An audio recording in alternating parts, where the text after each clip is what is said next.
Hello everyone, नमस्ते, good evening सभी को। मेरा नाम रूपांशी है। मैं आपको वेलकम करती हूँ talk with legends by Rupanshi Srivastava, co powered by mic organisation India. आप सभी का स्वागत है शो में। जिस तरीके से हम आपको हर बार एक नई हस्ती से मिलवाते हैं, एक ऐसी हस्ती जो आपको बहुत इंस्पायर करती है, जो आपको सिखाती है कुछ अनकही बातें जो हमें नहीं पता होती, हम उन्हें हमेशा इंस्पायर हम होते रहते हैं उनसे। हमारे लिए बहुत बड़ी बात होती है कि हम उनके बारे में जानें, उन्हें सीखें, उनसे समझें क्या होता है। सो आज एक बहुत इम्पॉर्टेंट शो है एंड इस शो में हमारे साथ एक बहुत इम्पॉर्टेंट हस्ती मौजूद होने वाली है, जिनका नॉलेज हमारे लिए बहुत इम्पॉर्टेंट है। चाहे वो बिजनेस एंटरप्रेन्योरशिप की बात करें या एक सोशल लेवल पे हमें सपोर्ट करना है, चाहे वो स्वच्छता रिलेटेड बात हो या चाहे वो हमारे सिटी का डेवलपमेंट हो, चाहे वो एक ग्रुप ऑर्गेनाइजेशन, स्टूडेंट ऑर्गेनाइजेशन को आगे लेके आना हो, या अपने इंस्टीट्यूट के द्वारा बच्चों को प्रेरित करना कि कैसे एक अच्छा होनहार और एक यूथ, एक पावरफुल यूथ बनने की जरूरत है। एक ऐसी हस्ती जिन्होंने बचपन से ही बहुत कुछ सीखा, सोचा, समझा और अपने हार्डवर्क से आज इस माइलस्टोन को अचीव किया है कि वो सिटी के ब्रांड एम्बेसडर हैं, सिटी के डायरेक्टर हैं, एक बहुत इम्पोर्टेंट रोल प्ले करते हैं डेवलपमेंट्स में। एंड हमें बहुत खुशी है कि आज वो हमारे साथ मौजूद हैं और मुझे बड़ी खुशी हो रही है कि मैं उन्हें इनवाइट करती हूँ, doctor Puneet Dwivedi ji in our show. नमस्ते सर। नमस्ते। Namaste, Rupanshi. Namaste. It's a, sir, thank you so much for, being a part of our show, for accepting our warm welcome from everyone and for accepting our invitation to join this show. आज आपके द्वारा बहुत सारे youth को बहुत कुछ सीखने का मिलेगा। इनफैक्ट आपकी लाइफ के बारे में जानने का मौका मिलेगा कि आप कैसे रहे हैं, कैसे आपने सोचा है। And thank you for joining us sir. कैसे हैं आप sir? I am perfectly fine. Thank you so much.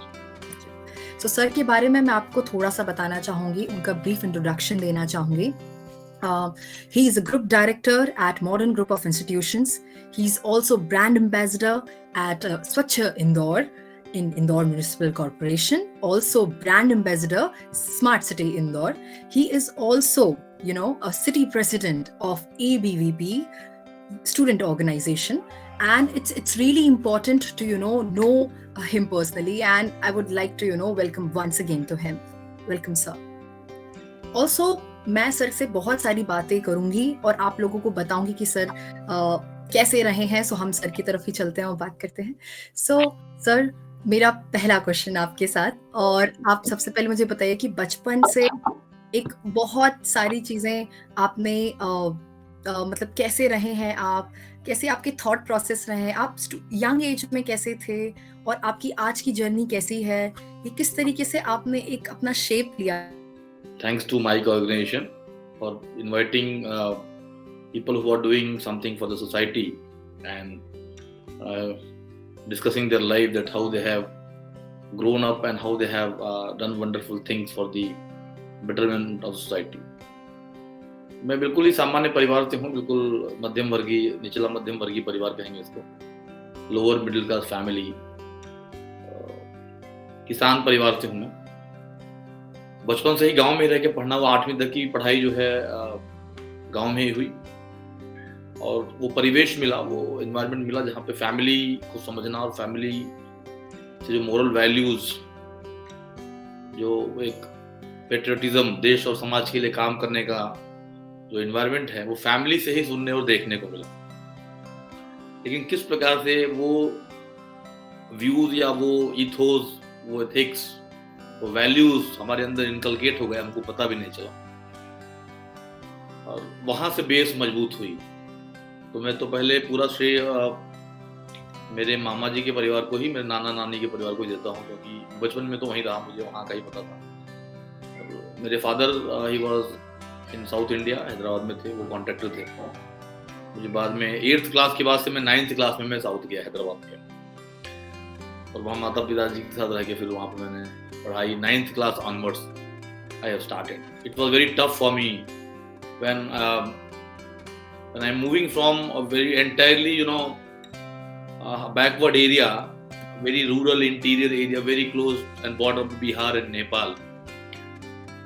and moving to the smart city, metro city that time, high-tech city, Hyderabad, and joining the students over there, very smart, very very intellectuals, with very good family background, with very great communication skills. It was very tough for me, but I already told you that family, we have already got everything from the family. That zeal, that enthusiasm, that confidence. Yes, we can do wonders, no matter wherever we are. तो वहाँ मुझे Telugu as subject पढ़ना था, वो it was a challenge for me, because 8th class के बाद 9th में सीधा तेलुगु पढ़ना, इट वाज वेरी चैलेंज. ये एक ऑप्शन था कि अब तेलुगु को इंग्लिश में लिख सकते थे. लिपि नहीं आती थी, but we can even today I can speak Telugu very nicely. और ये जो अभी मूवी जो आई है पुष्पा, मैं पूरा तेलुगु में भी समझ सकता हूँ.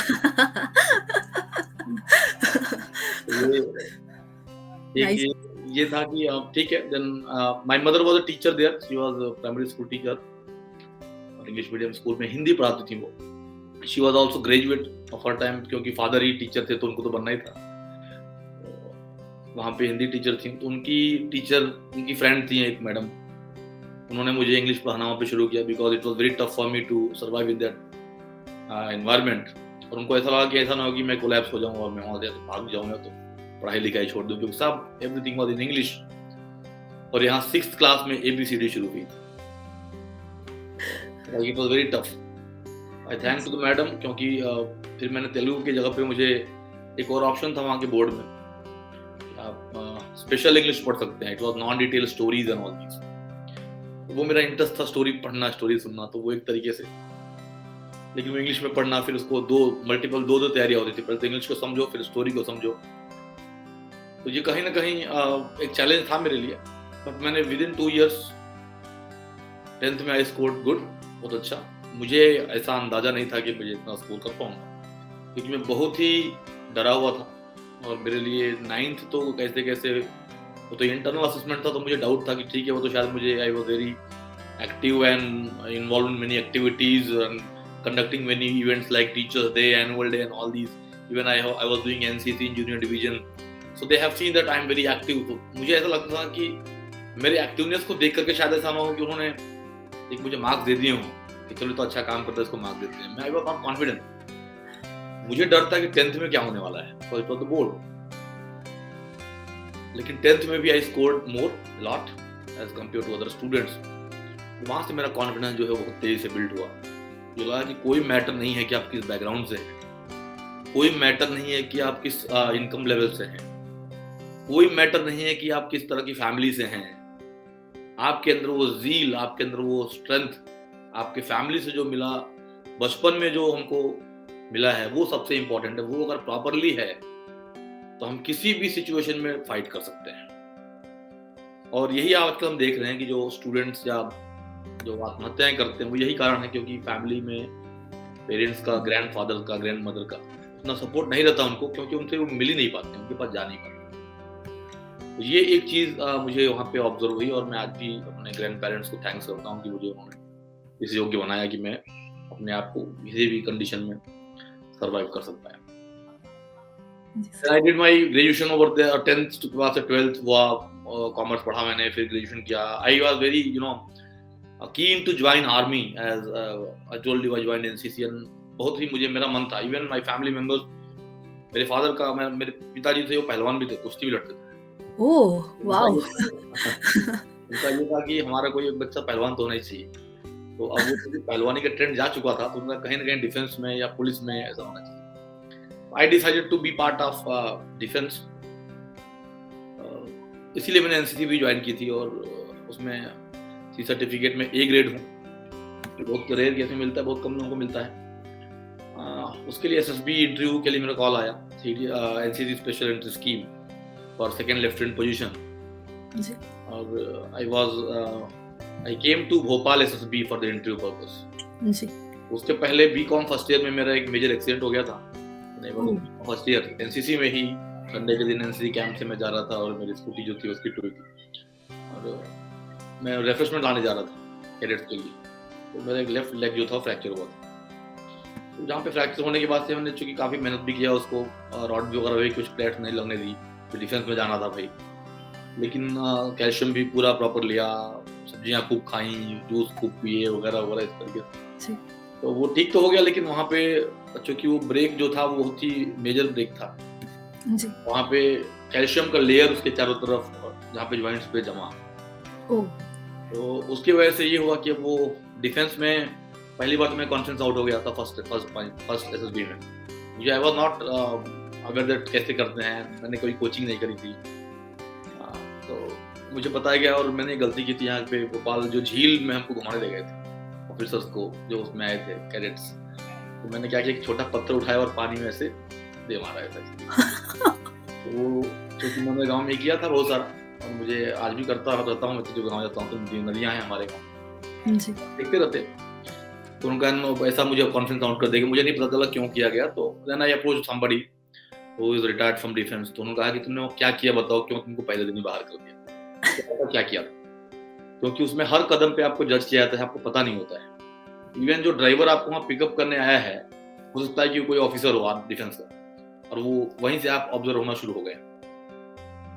ठीक है, तो वहाँ से मैं कॉन्फ्रेंस आउट हुआ। फिर मैं सेकेंड टाइम भी गया। सेकेंड टाइम मैं पूरा बढ़िया तरीके से किया। मेरी स्टोरी बेस्ट स्टोरी हुई थी, जो टीमेटिक जो टीएटी टेस्ट होता है, एक ब्लैक रूम में डार्क रूम बिठा देते हैं और थोड़ी देर के लिए एक ब्लिंक होता है और आपको देखना होता है और एक स्टोरी लिखनी होती है। My story was the best story उस टाइम पे। लेकिन फिर वो मेडिकल में जब मैं आया वहाँ पे, तो फिर वो जो पैर जो स्कैन किया उन्होंने, तो बताया कि you are permanent disable for this. तो मेरा तो मतलब एक तरह से सपना जो था वो टूट गया। मुझे लगा अब आगे से नहीं जा पाएंगे क्योंकि this is permanent disability forever. मैंने कहा ठीक है, कोई बात नहीं, हम तो डिफेंस में जाने के लिए तैयार थे, तो चलो कहीं और चलते हैं। फैमिली बैकग्राउंड जो था वो चूंकि टीचिंग बहुत था, मेरे ब्रदर भी प्रोफेसर है, मेरे 6 मामा हैं, उसमें से 3 लोग प्रोफेसर थे। तो मैंने कहा चलिए ये यहाँ चलते हैं, यहाँ बच्चों को बना तैयार करेंगे और वो देश की सेवा करेंगे। हम नहीं कर पाए तो उनको तैयार तो करेंगे, ये भी एक तरह से देश की सेवा ही है। टीचिंग को मैंने चुना। मैंने कहा लेकिन बहुत सारी ये हुई थी कि मैंने एनसीसी बहुत करी थी, तो बहुत सारे कैंप्स किए थे। बीकॉम में मेरी पढ़ाई ठीक से नहीं हो पाई थी, फिर मेरा पूरा फोकस डिफेंस में जाने की ओर था, तो उसकी तैयारी चल रही थी। जी। और कैंप्स बहुत सारे किए। एक कैंप 12-12 दिन के होते थे, मैंने 29 कैंप किए थे, 29 कैंप्स। ये कैंप 12 डेज का, तो पढ़ाई तो हो ही नहीं पाई थी ठीक से। तो बीकॉम में तो खैर ठीक है, मैं अच्छा स्कोर किया मैंने। फिर मैंने कहा नहीं, ठीक से पढ़ाई, अगर टीचिंग में रहना तो ठीक से पढ़ना पड़ेगा। तो आई डिड 2 मास्टर्स, एमकॉम भी किया और एमबीए भी किया, ताकि टीचिंग पढ़ने जा सकते हैं ठीक से, वहाँ इनजस्टिस ना हो जाए। I did my PhD from Lucknow university. I did my MCom also. यहाँ भी बहुत सारी ट्रेजेडी हुई एमकॉम में मेरे साथ फर्स्ट ईयर में कि आई वाज सफरिंग फ्रॉम पहले 2 बार जॉन्डिस हो गया मुझे, क्योंकि वहाँ पे बहुत सारा ठंड होता था। मैं साउथ में रहा था लंबे समय तक, यानी 9 से लेके ग्रेजुएशन तक तो मैं वहीं था, यानी 5 2 7 साल। फिर मैं लखनऊ में ठंड में आया तो बहुत ठंड लगती थी मुझे वहाँ पे। उसमें खाना खा के सो जाना है, तो पढ़ते पढ़ते मैं सीए की भी तैयारी कर रहा था, चार्टर्ड अकाउंटेंट की। तो मुझे जॉन्डिस हो गया, 2 बार जॉन्डिस रिपीट हो गया मुझे। गोली वगैरह मैंने खाई बहुत सारी, जो बताया गया था। तो उससे मुझे सिस्ट जो था वो चला गया मेरे ब्लड में। उससे मुझे एक बीमारी हुई, न्यूरोसिस्टिक सर्कोसिस, जिससे मेरा राइट पार्ट पूरा सुन्न हो गया काम नहीं करता। मेरा एमकॉम की परीक्षा आ गई थी उसी में, और परीक्षा तो देना है, कैसे देना है, तो ये हाथ काम नहीं करता था। ये पार्ट काम करता था, बट यहाँ से ये काम नहीं करता था। मेरे ब्रदर मुझे लेके जाते थे एग्जामिनेशन हॉल तक, और मैं लिखता था, क्योंकि ये तो काम करता ही था मेरा। लास्ट लाइन पे आते आते कॉपी पे हाथ नीचे गिर जाता था, फिर उठाता था, फिर ऊपर नेक्स्ट पेज पे लेके।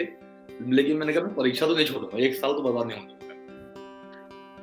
तो मैंने वहां भी फर्स्ट डिवीजन पास हुआ, एग्जैक्ट 60% मार्क्स मुझे आए थे एमकॉम में। कोई रिग्रेट नहीं है, क्योंकि वो तो स्थिति ऐसी थी कि मुझे कभी भी फीड्स आते थे मैं गिर जाता था। वो एक चैलेंज था। फिर एमकॉम पूरा हुआ, फिर मैंने वहीं पीएचडी के लिए, डॉक्टरेट के लिए एनरोल कर लिया कि मुझे डॉक्टर बनना है। और सबसे कम उम्र में मैंने सबसे कम टाइम में पीएचडी पूरी की। और जो मेरे प्रोफेसर थे डॉक्टर दिनेश शर्मा जी, अब वो उत्तर प्रदेश के इस समय डिप्टी सीएम है, तो ही वाज माय प्रोफेसर। उनके अंडर मैंने पीएचडी की। फिर उसके बाद सर मेयर बने, और अभी वो यूपी के डिप्टी सीएम है। इस प्रकार से जर्नी रही। जैसे मेरी पीएचडी वगैरह अवार्ड हुई, तो मैं आ गया इंदौर। एक प्रोफेसर मुझे मिले थे, एक स्टोरी बहुत अच्छी है। साउथ में मैं पेपर प्रेजेंटेशन के लिए गया था, रिसर्च पेपर प्रेजेंटेशन के लिए, क्योंकि पीएचडी में रिसर्च पेपर लिखना होता है। जी। और बहुत सारे प्रेजेंटेशंस भी करने होते हैं। So I was in Chennai, I was presenting my research paper. I met one professor over there, he was from Indore only, colonel ji. VK Gautam, lieutenant colonel retired VK Gautam. He was the director of that time. He was the director of IIFTR, which is part of Medicaps. Okay. IIFTR institution, Indian Institute of Foreign Trade and Research. वो yes. मुझे मिले, my paper was selected the best paper award. So he was very much वाह! impressed. He was the technical session chair in that same technical session. Very impressed. He said, "Where तू कहाँ से है?" मैंने कहा, "I am from Uttar Pradesh." "या तू तेरे बोलने के तरीके से लग रहा है तो या तो रीवा का है, या तो सतना का है, या तो यूपी का है।" मैंने कहा, "Yes, I'm UP." So he said, "Okay, so you do one thing, तेरे को मैं PhD पूरा होने के बाद I will call one day. You come to Indore और मैं तेरे को जॉब दूंगा, बहुत अच्छा तुझे।" इसके पहले मैं पीएचडी के टाइम में ही मैं अगेन आई, क्योंकि पीएचडी तो फुल टाइम टाइप में होती है तरीके से। बीच में मैं हैदराबाद ही चला गया था और वहाँ पे I join one institute called Patrika college, which is very oldest commerce college of Hyderabad. Shri Ram college of commerce का उसका नंबर आता है कॉमर्स। तो I was there as a faculty for 2 years. मैं उस बीच में पढ़ाता रहा बच्चों को, जो पीजीडीएम पीजीडीआईटीएम प्रोग्राम चलते हैं आईमा के, ऑल इंडिया वुमेन एसोसिएशन के। तो वो कोर्स में उसमें I was the faculty over there. इस बीच में पीएचडी भी पूरी हो गई। एमबीए डिस्टेंस से मैंने कर लिया था, चूंकि बीच में कंसेप्ट क्लियर होने के लिए। तो पीएचडी के बाद फिर जैसे पीएचडी मेरी जिस दिन सबमिट हुई, 3 अगस्त 2010 की बात है, अगस्त 3, 2010, और मैं एक शादी में गया था वो लखनऊ में। उसी टाइम पे कर्नल गौतम जी का फोन आया, "क्या हुआ, तेरी पीएचडी सबमिट हुई क्या?" मैंने कहा, "हाँ सर, आज ही हुई, बस मैं करके जा रहा हूँ।" वो सेम डे की बात है, व्हाट ए कोइंसिडेंस। मतलब मुझे भी अंदाजा नहीं था कि उनका फोन आएगा मुझे। मैंने भी नंबर लेके सेव कर लिया था, उन्होंने भी सेव कर लिया था। मैंने कहा, ऐसे ही मिलते, कितने लोग मिलते हैं, क्या है, होता है, ऐसे होता है। मैंने कहा, हाँ ठीक है। लेकिन उनका फोन आया तो मैंने कहा, भाई उनका फोन क्यों आ रहा है कुछ। और उन्होंने स्विच कर दिया था। जो उनका मेल मुझे आया, फिर उनका मैं तुमको मेल भेजता हूँ, तुझे यहाँ पे आना है। मेल में नीचे सिग्नेचर होता है बड़ा सा, लोग ऐड करते हैं। तो उनका जो सिग्नेचर था वो IIFTR मेडिकैप्स का, और वो ज्वाइन करते थे मॉडर्न, जहाँ पे मैं अब। Okay. He was a good director that time. So I came here. Then he recently joined Modern, and he said, "I'm here now, and I'm now building my team, and you was the right person for that. और तुमको यहाँ पे काम करना है।" मैंने कहा, "ठीक है।" तो I started working under his guidance. अलवासा के कॉलेज में अरविंदो के पीछे modern institute of professional studies में मुझे MBA डिपार्टमेंट के हेड बना दिया गया। जी सर। मैंने यहाँ पे काम करना शुरू किया। 10 months I worked there, but the crowd of Indore, आपको पता ही है कितना। मैं साउथ में पढ़ा के आया था 2 साल, और वहीं पढ़ा भी था, तो मुझे बहुत मिसमैच लगता था सब कुछ। तो मुझे लगा कि कैसे हो रहा है ये। लखनऊ यूनिवर्सिटी में पढ़ा था मैं, वहाँ पे अच्छा क्राउड था वो, और चूंकि मैं यूनिवर्सिटी कैंपस में ही पढ़ा था तो अच्छी पढ़ाई भी होती थी। तो मुझे थोड़ा बहुत मिसमैच लगता था कि मतलब मजा नहीं आता था मुझे। तो एक दिन मैंने उनसे कहा कि sir, I don't want to work here, या तो मैं कोलैप्स हो जाऊंगा, मैं यहाँ पे काम नहीं कर पाऊंगा। He himself suggested me to join Prestige। बहुत अच्छा कॉलेज यहाँ पे है, जहाँ पे देखो मजा आएगा तेरे हिसाब से, मतलब वो अच्छा कॉलेज है। He himself suggested me to go there। और मैंने 10 जून को मैंने ईमेल किया, 7 जून 2011 को मैंने ईमेल किया। 13 जून को मेरा इंटरव्यू हुआ, और 13 को ही मुझे रख लिया गया। अरे वाह। I joined Prestige on 13 June 2011। I worked in Modern for 10 months only। Okay। यहाँ पे आने के बाद फिर हमने वर्ल्ड रिकॉर्ड्स वगैरह बहुत सारे ग्रुप वर्ल्ड रिकॉर्ड बनाया। लार्जेस्ट बैकवर्ड वॉक जो पहला इनिशिएटिव था मेरा, इसमें हमने 1307 लोगों ने बिना पीछे मुड़े 1 किलोमीटर तक चले। It was largest backward walk registered in Guinness book of world record. आप अभी देख सकते हैं लार्जेस्ट बैकवर्ड वॉक, उसमें दिखेगा आपको। 1107 लोग क्वालिफाई हुए थे, 1107 आउट ऑफ 1307। 1207 लोगों में 100 लोग डिस्क्वालीफाई हो गए थे, वो पीछे मुड़ के देख लिए जी। पहला वर्ल्ड रिकॉर्ड बना with the theme innovating for India. इसमें हमने थीम रखा था इनोवेटिंग फॉर इंडिया, और उल्टा इसलिए चलना था कि जो स्टार्टिंग पॉइंट था दोषी होंडा एबी रोड से हमने शुरू किया था, और प्रेस्टीज यूजी कैंपस तक हम गए थे उसको, जो ब्रिलियंट वाला रोड है, ब्रिलियंट कन्वेंशन वाला, नक्षत्र वाला। उसमें इसके पीछे लॉजिक ये था कि entrepreneurship cell I was heading in PIMR। तो इनोवेटिंग फॉर इंडिया इसलिए लिया गया था क्योंकि हम ये चाहते थे कि पीछे की ओर बढ़ना है, पीछे की ओर जाना है। जो लास्ट ईयर था, जो इनिशियल ईयर जो था 2014 था, ये इवेंट हमने 2014 में किया। 2014 तक जो आविष्कार हुए थे, उन सारे आविष्कारों को हमने वहां पे रास्ते में एक एग्जीबिशन के रूप में लगा दिया दोनों साइड। एक साइड का रोड ब्लॉक था और एक साइड के रोड से ट्रैफिक जा रहा था, एक से हम लोग पीछे की ओर जा रहे थे। दोनों तरफ उसमें एग्जीबिशन लगा रखा। जितने आविष्कार भारत में हुए हैं उनको उल्टा देखते हुए जाना है। जो लास्ट पॉइंट था वहाँ बड़ा सा जीरो बना था।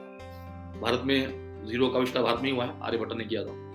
तो जीरो से लेके 2014 तक जितने मेजर आविष्कार हैं उन सारे आविष्कारों को दोनों तरफ दिखाया और पीछे लोग ऐसे बढ़ते गए और जीरो पे जाके एंड हुआ। इसके पीछे लोगों ने पूछा कि भाई इसका मतलब क्या है। एक तो ये चाइना का रिकॉर्ड था जो हमको तोड़ना था, क्योंकि चाइना था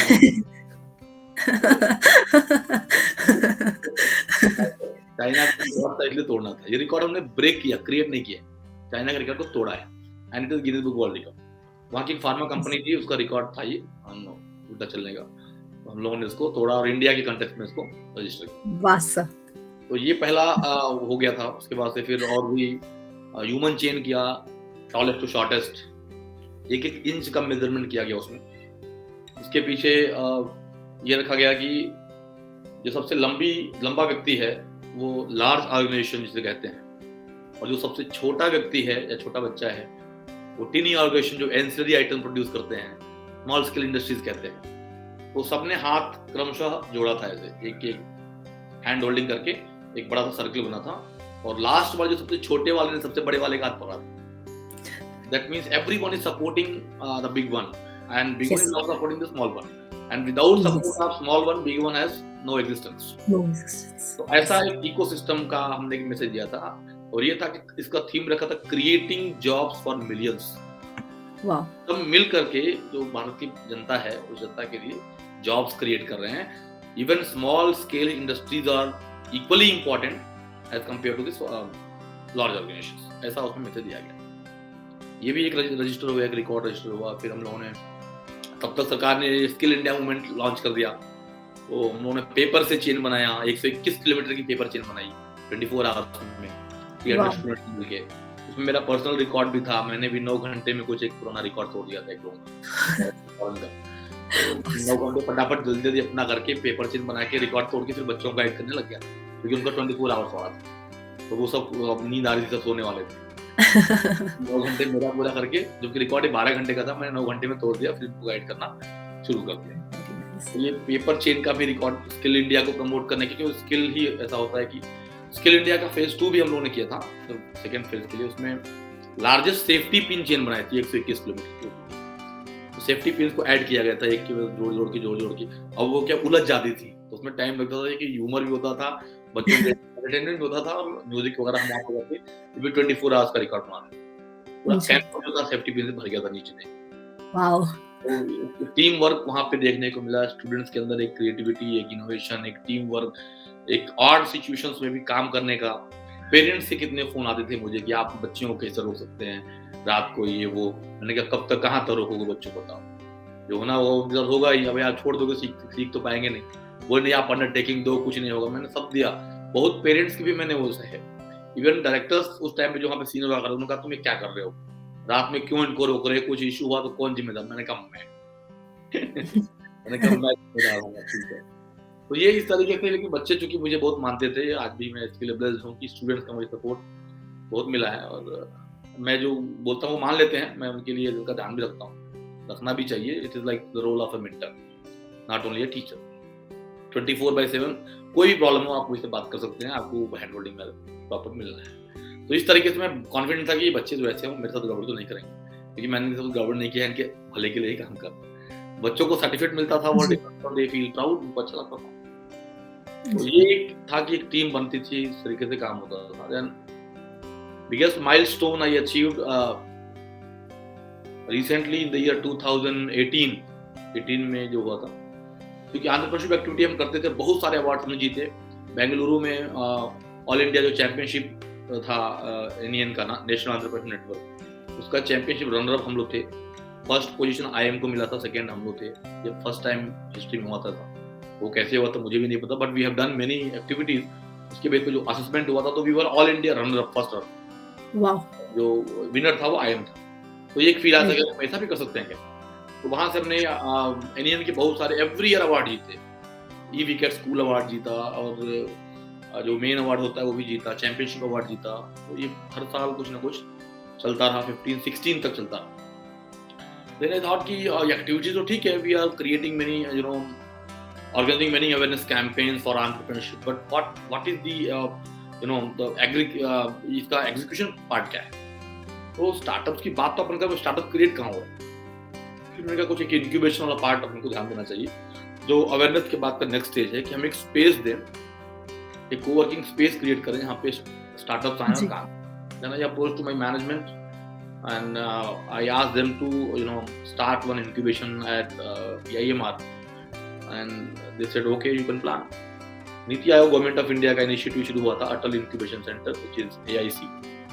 इसमें 10 CR का ग्रांट था, उसको मैंने अप्लाई कर दिया कि I want to start one Atal incubation centre in my institution and I will work for that।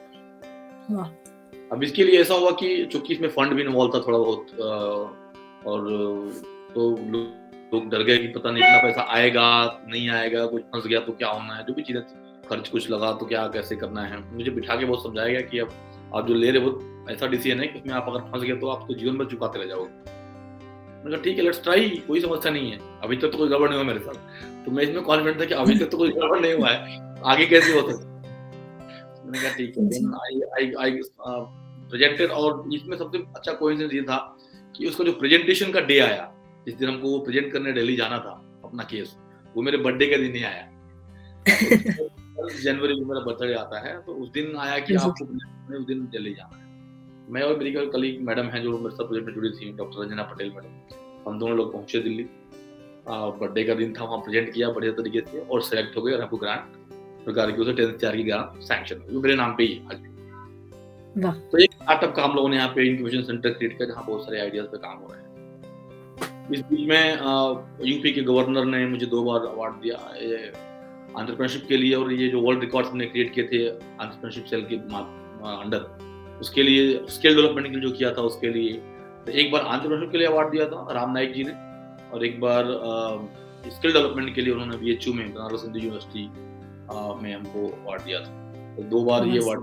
फिर तब तक ये स्वच्छता वाला अभियान शुरू हो गया था बीच में, और नगर निगम की ओर से आया था कि we are looking for some volunteers who can work smart city initiative में जी। तो देख के आते हैं घूम कर, मैंने भी कुछ स्टूडेंट्स को लेकर कहा चलो कुछ शहर के लिए भी करते हैं, शाम को चलेंगे काम करके आए।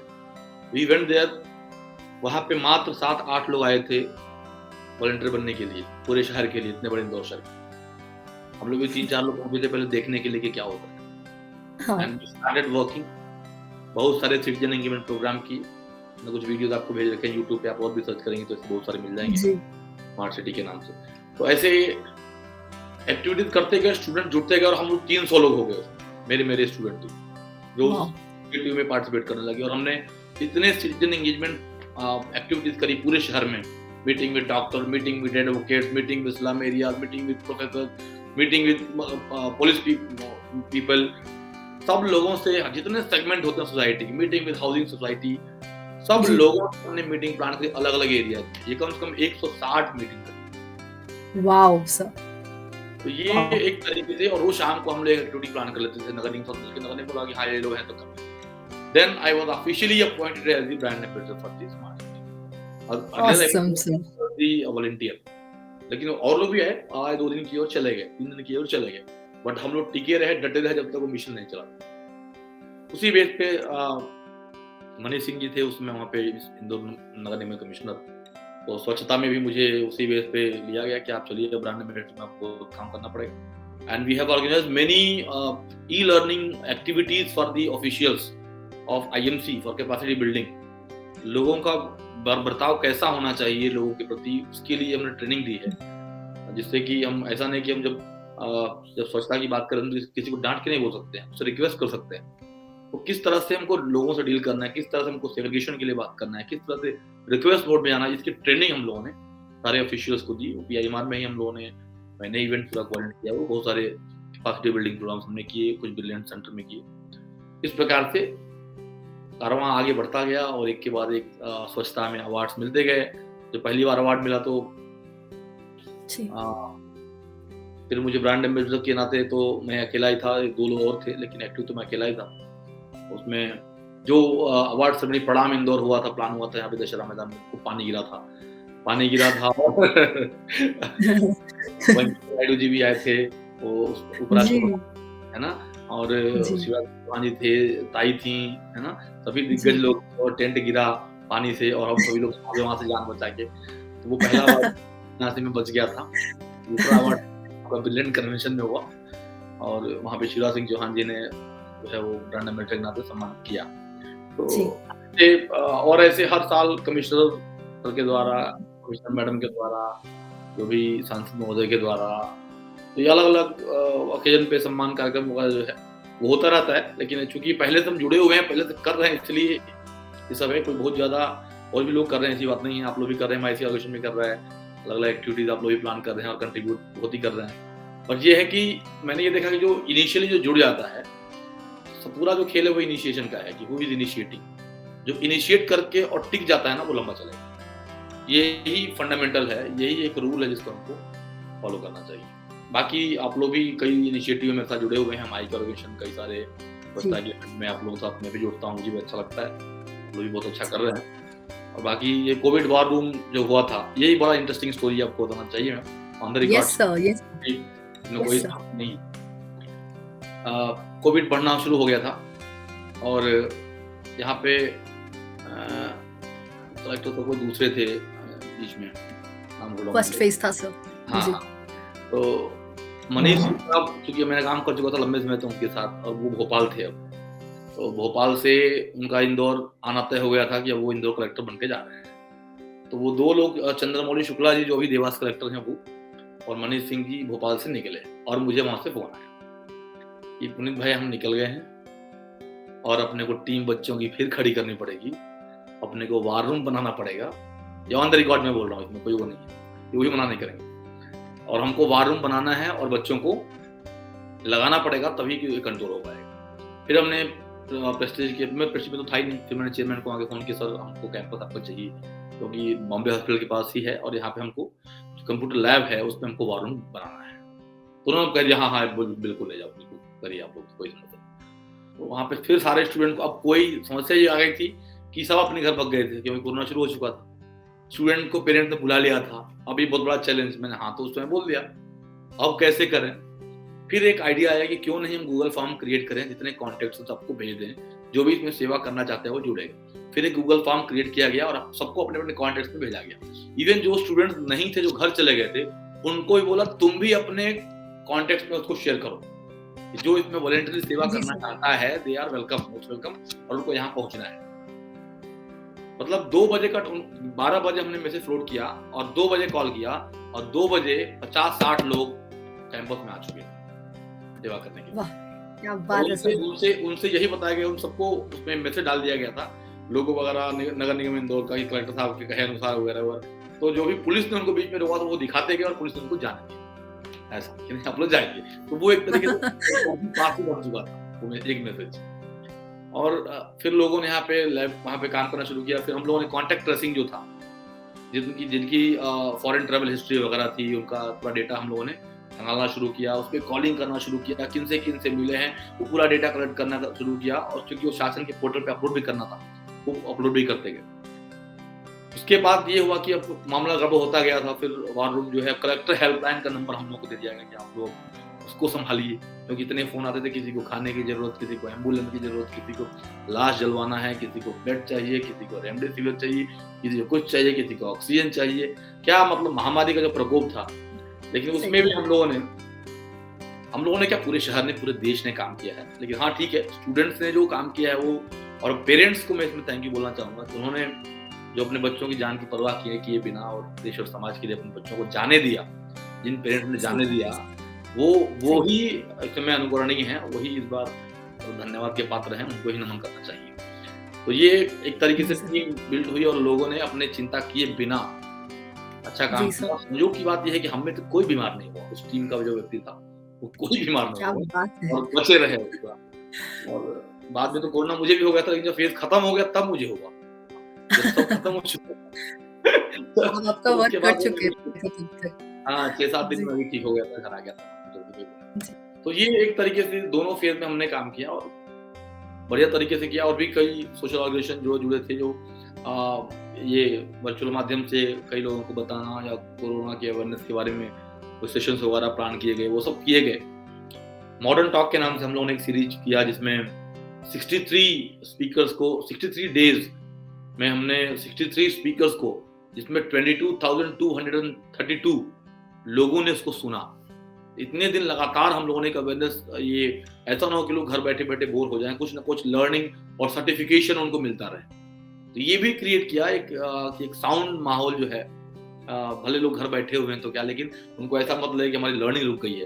तो लर्निंग ऑन है, जिसमें आईआईटी के प्रोफेसर्स, आईएम के प्रोफेसर्स, कई देशों के लोगों ने अपने सेशंस लिए और स्टूडेंट्स को, पेरेंट्स को एक मोटिवेट किया।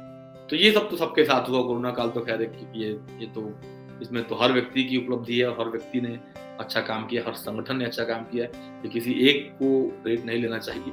ये तो एक कलेक्टिव एफर्ट था, कलेक्टिव फाइट था, और इसमें हम भारत के जो लोग हैं हमने जीता है। और फिर बाद में हम लोगों ने फिर कोरोना वैक्सीनेशन का ड्राइव शुरू हुआ। अखिल भारतीय विद्यार्थी परिषद का मैं मानव अध्यक्ष भी हूँ। फिर हमने गाँव में भी स्क्रीनिंग शुरू करी, गाँव में दवाइयाँ बांटनी शुरू करी। लोगों के घर में जो दवाइयाँ एक्स्ट्रा थी, क्योंकि अगर मैंने दवा कोरोना की ली और मैंने 2 खुराक में ठीक हो गया, मेरे तो 5 खुराक एक्स्ट्रा बचे हैं, तो लोगों के यहाँ से कलेक्ट करवाया ड्राइव चला के, और वो दवाइयाँ आसपास के गाँव में हमने पैकेट्स बना के कॉम्बिनेशन करके उसको भेजा, और लोगों की स्क्रीनिंग भी करी आसपास के गाँव में जाके, तो ताकि गाँव में कोरोना न फैले। और उसका एक अच्छा रिस्पॉन्स गया, शासन ने भी काफ़ी उसको प्रेस किया।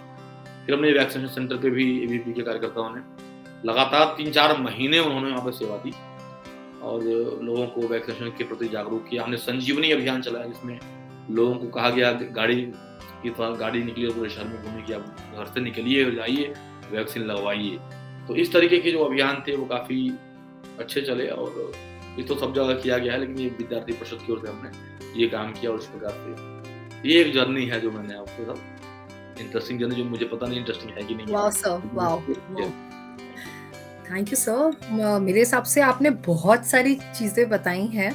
एक सेगमेंट में अगर हम लोग इसको डिवाइड करें तो आपकी बचपन, आपका वर्क आपने कैसे किया, फिर आपने कैसे आपकी इच्छाएं, एंड देन उसके बाद आगे चलते हुए आपने क्या-क्या चीज़ें की, और जो सबसे बड़ी बात जो आपने बोला कि आप थे नॉर्थ इंडिया के, पढ़े साउथ इंडिया में, वर्क सेंट्रल इंडिया में कर रहे हैं। आप सच मायने में देखा जाए तो सर आप देश के लिए हर तरीके से चारों ओर से आप सेवा दे रहे हैं और कर रहे हैं, और ये बहुत बड़ी बात है सर। बहुत मतलब मेरे तो एक्चुअली सारे क्वेश्चंस ही खत्म हो गए, क्योंकि जो क्वेश्चंस मैंने प्लान किए थे वो क्वेश्चन सारे कवर्ड हो चुके हैं इसमें सारे अच्छे से। तो सर मैं एक क्वेश्चन ज़रूर पूछना चाहूँगी, क्योंकि जिस तरीके से आपने भी बताया कि आप पेटेंट्स हमारे कंप्लीटली थे, 1 ग्रांट है हमारी जर्मनी से, आपने बहुत सारे वर्ल्ड रिकॉर्ड्स बनाए हैं और बच्चों को सपोर्ट किया, वो इनोवेशन में आ गए हैं। मैंने ये भी चीज़ समझी कि सर बहुत सारा इनोवेशन में आपने बहुत काम किया। जब आपका सेल्फ डिफेंस, जब आप डिफेंस सर्विसेज में जब आप जाना चाहते थे और वहाँ का जब आपका सपना टूटा, तो वहाँ से जब अपने बच्चों को पूरा एक जर्नी ली, एमबीए के बाद आपने एक एंटरप्रेन्योरशिप का पूरा देखा, और आज आप न जाने कितने बच्चों को और कितने ई सेल से आप कनेक्टेड हैं और खुद भी कर रहे हैं। तो सर मुझे ये जानना है कि एंटरप्रेन्योरशिप का क्या स्कोप है अभी, और बच्चों को कितना ज़रूरत है ये चीज़ को सीखने की? बेसिकली कौन सी एज से उनको ये चीज़ के माइंड में होना चाहिए कि क्यों इनोवेशन इम्पोर्टेंट है, एंड किस तरीके से वो आगे इसमें बढ़ सकते हैं, और वर्ल्ड रिकॉर्ड्स और जैसा पेटेंट्स के बारे में भी हल्का सा थोड़ा सा ज़रूर बताइएगा। जी सर। देखिए, इनोवेशन तो है वो हर जगह ज़रूरी है। प्रोसेस में जो है इनोवेशन बहुत ज़रूरी है, और गवर्नमेंट ने इस पे काम करना शुरू कर दिया है। एंटरप्रेन्योरशिप की जब हम बात करते हैं तो सब लोग इसके बारे में तो थोड़ा बहुत ही बोल पाते हैं, बहुत नहीं बोल पाते। लोग बोलते हैं एंटरप्रेन्योरशिप एक ऐसा भूत है जो है बट दिखता नहीं है। लेकिन ये अभी तो खैर बहुत ऐसे इवेंट्स भी आने शुरू हो गए, कई ऐसे शोज भी, शार्क टैंक आप लोगों ने देखा होगा कभी, यस सर, स्टार्टअप्स के बारे में काफी बढ़िया तरीके से चीजें आ रही हैं। तो अब इस तरह के रियलिटी शोज वगैरह भी आने शुरू हो गए, तो लोगों में एक माहौल बनेगा। गवर्नमेंट की ओर से जो इनिशिएटिव हुआ है वो बड़ा ही इनोवेटिव अप्रोच से गवर्नमेंट ने किया है। तो आपने पूछा किसकी किसके लिए आवश्यक है, तो स्कूल से लेकर के कॉलेज तक और कॉलेज के बाद भी एंटरप्रेन्योरशिप के लिए अपार अपॉर्चुनिटीज मार्केट में है उस समय। स्कूलों में शासन ने नीति आयोग से, चूंकि मैं मेंटर ऑफ चेंज भी हूँ, और नीति आयोग के अटल इंक्यूबेशन सेंटर का मैं सीईओ भी रह चुका हूँ, तो उसके नाते भी मैं बोलना चाहूँगा कि स्कूलों में अटल टिंकरिंग लैब्स, ATLs, जहाँ पे रोबोटिक्स और design thinking, critical thinking, deep learning आदि चीजें बच्चों को सिखाई जा रही हैं। रोबोटिक्स पे अच्छा काम हो रहा है, बहुत अच्छा काम हो रहा है एटीएल्स में। तो वहाँ पे क्या है, बच्चे जो है वो फन के साथ चीजें करना शुरू कर रहे हैं। जैसे मैं एक एटीएल विजिट किया था, तो बच्चों ने रोड साइड क्लीनिंग स्वीपिंग का जो टूल बनाया था, वो देख के मुझे बड़ा अच्छा लगा था। मैं आपको शेयर करूंगा, वीडियो मेरे पास है उसको, व्हाट्सएप पे।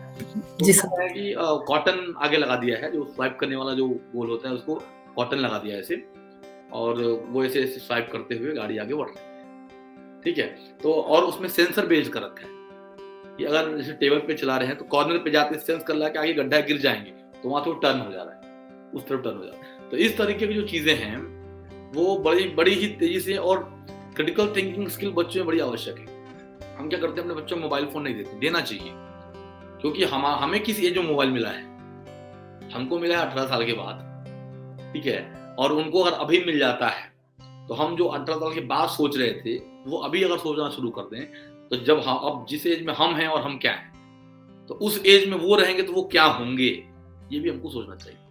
तो थोड़ा उसके ऊपर कंट्रोल करके चीज़ों को हमें उनको देना चाहिए। और ये एटीएल्स के माध्यम से स्कूलों में साक्षरता ने शुरू कर दिया है, 5400 कुछ एटीएल्स भी काम कर रहे हैं, और भी बहुत सारे एटीएल्स को सरकार ग्रांट भी दे रही है, 20-20 लाख रुपए का ग्रांट दे रही है कि आप रोबोटिक्स लैब को इंस्टॉल करिए और अपने बच्चों को उसमें सीखने के लिए भेजिए।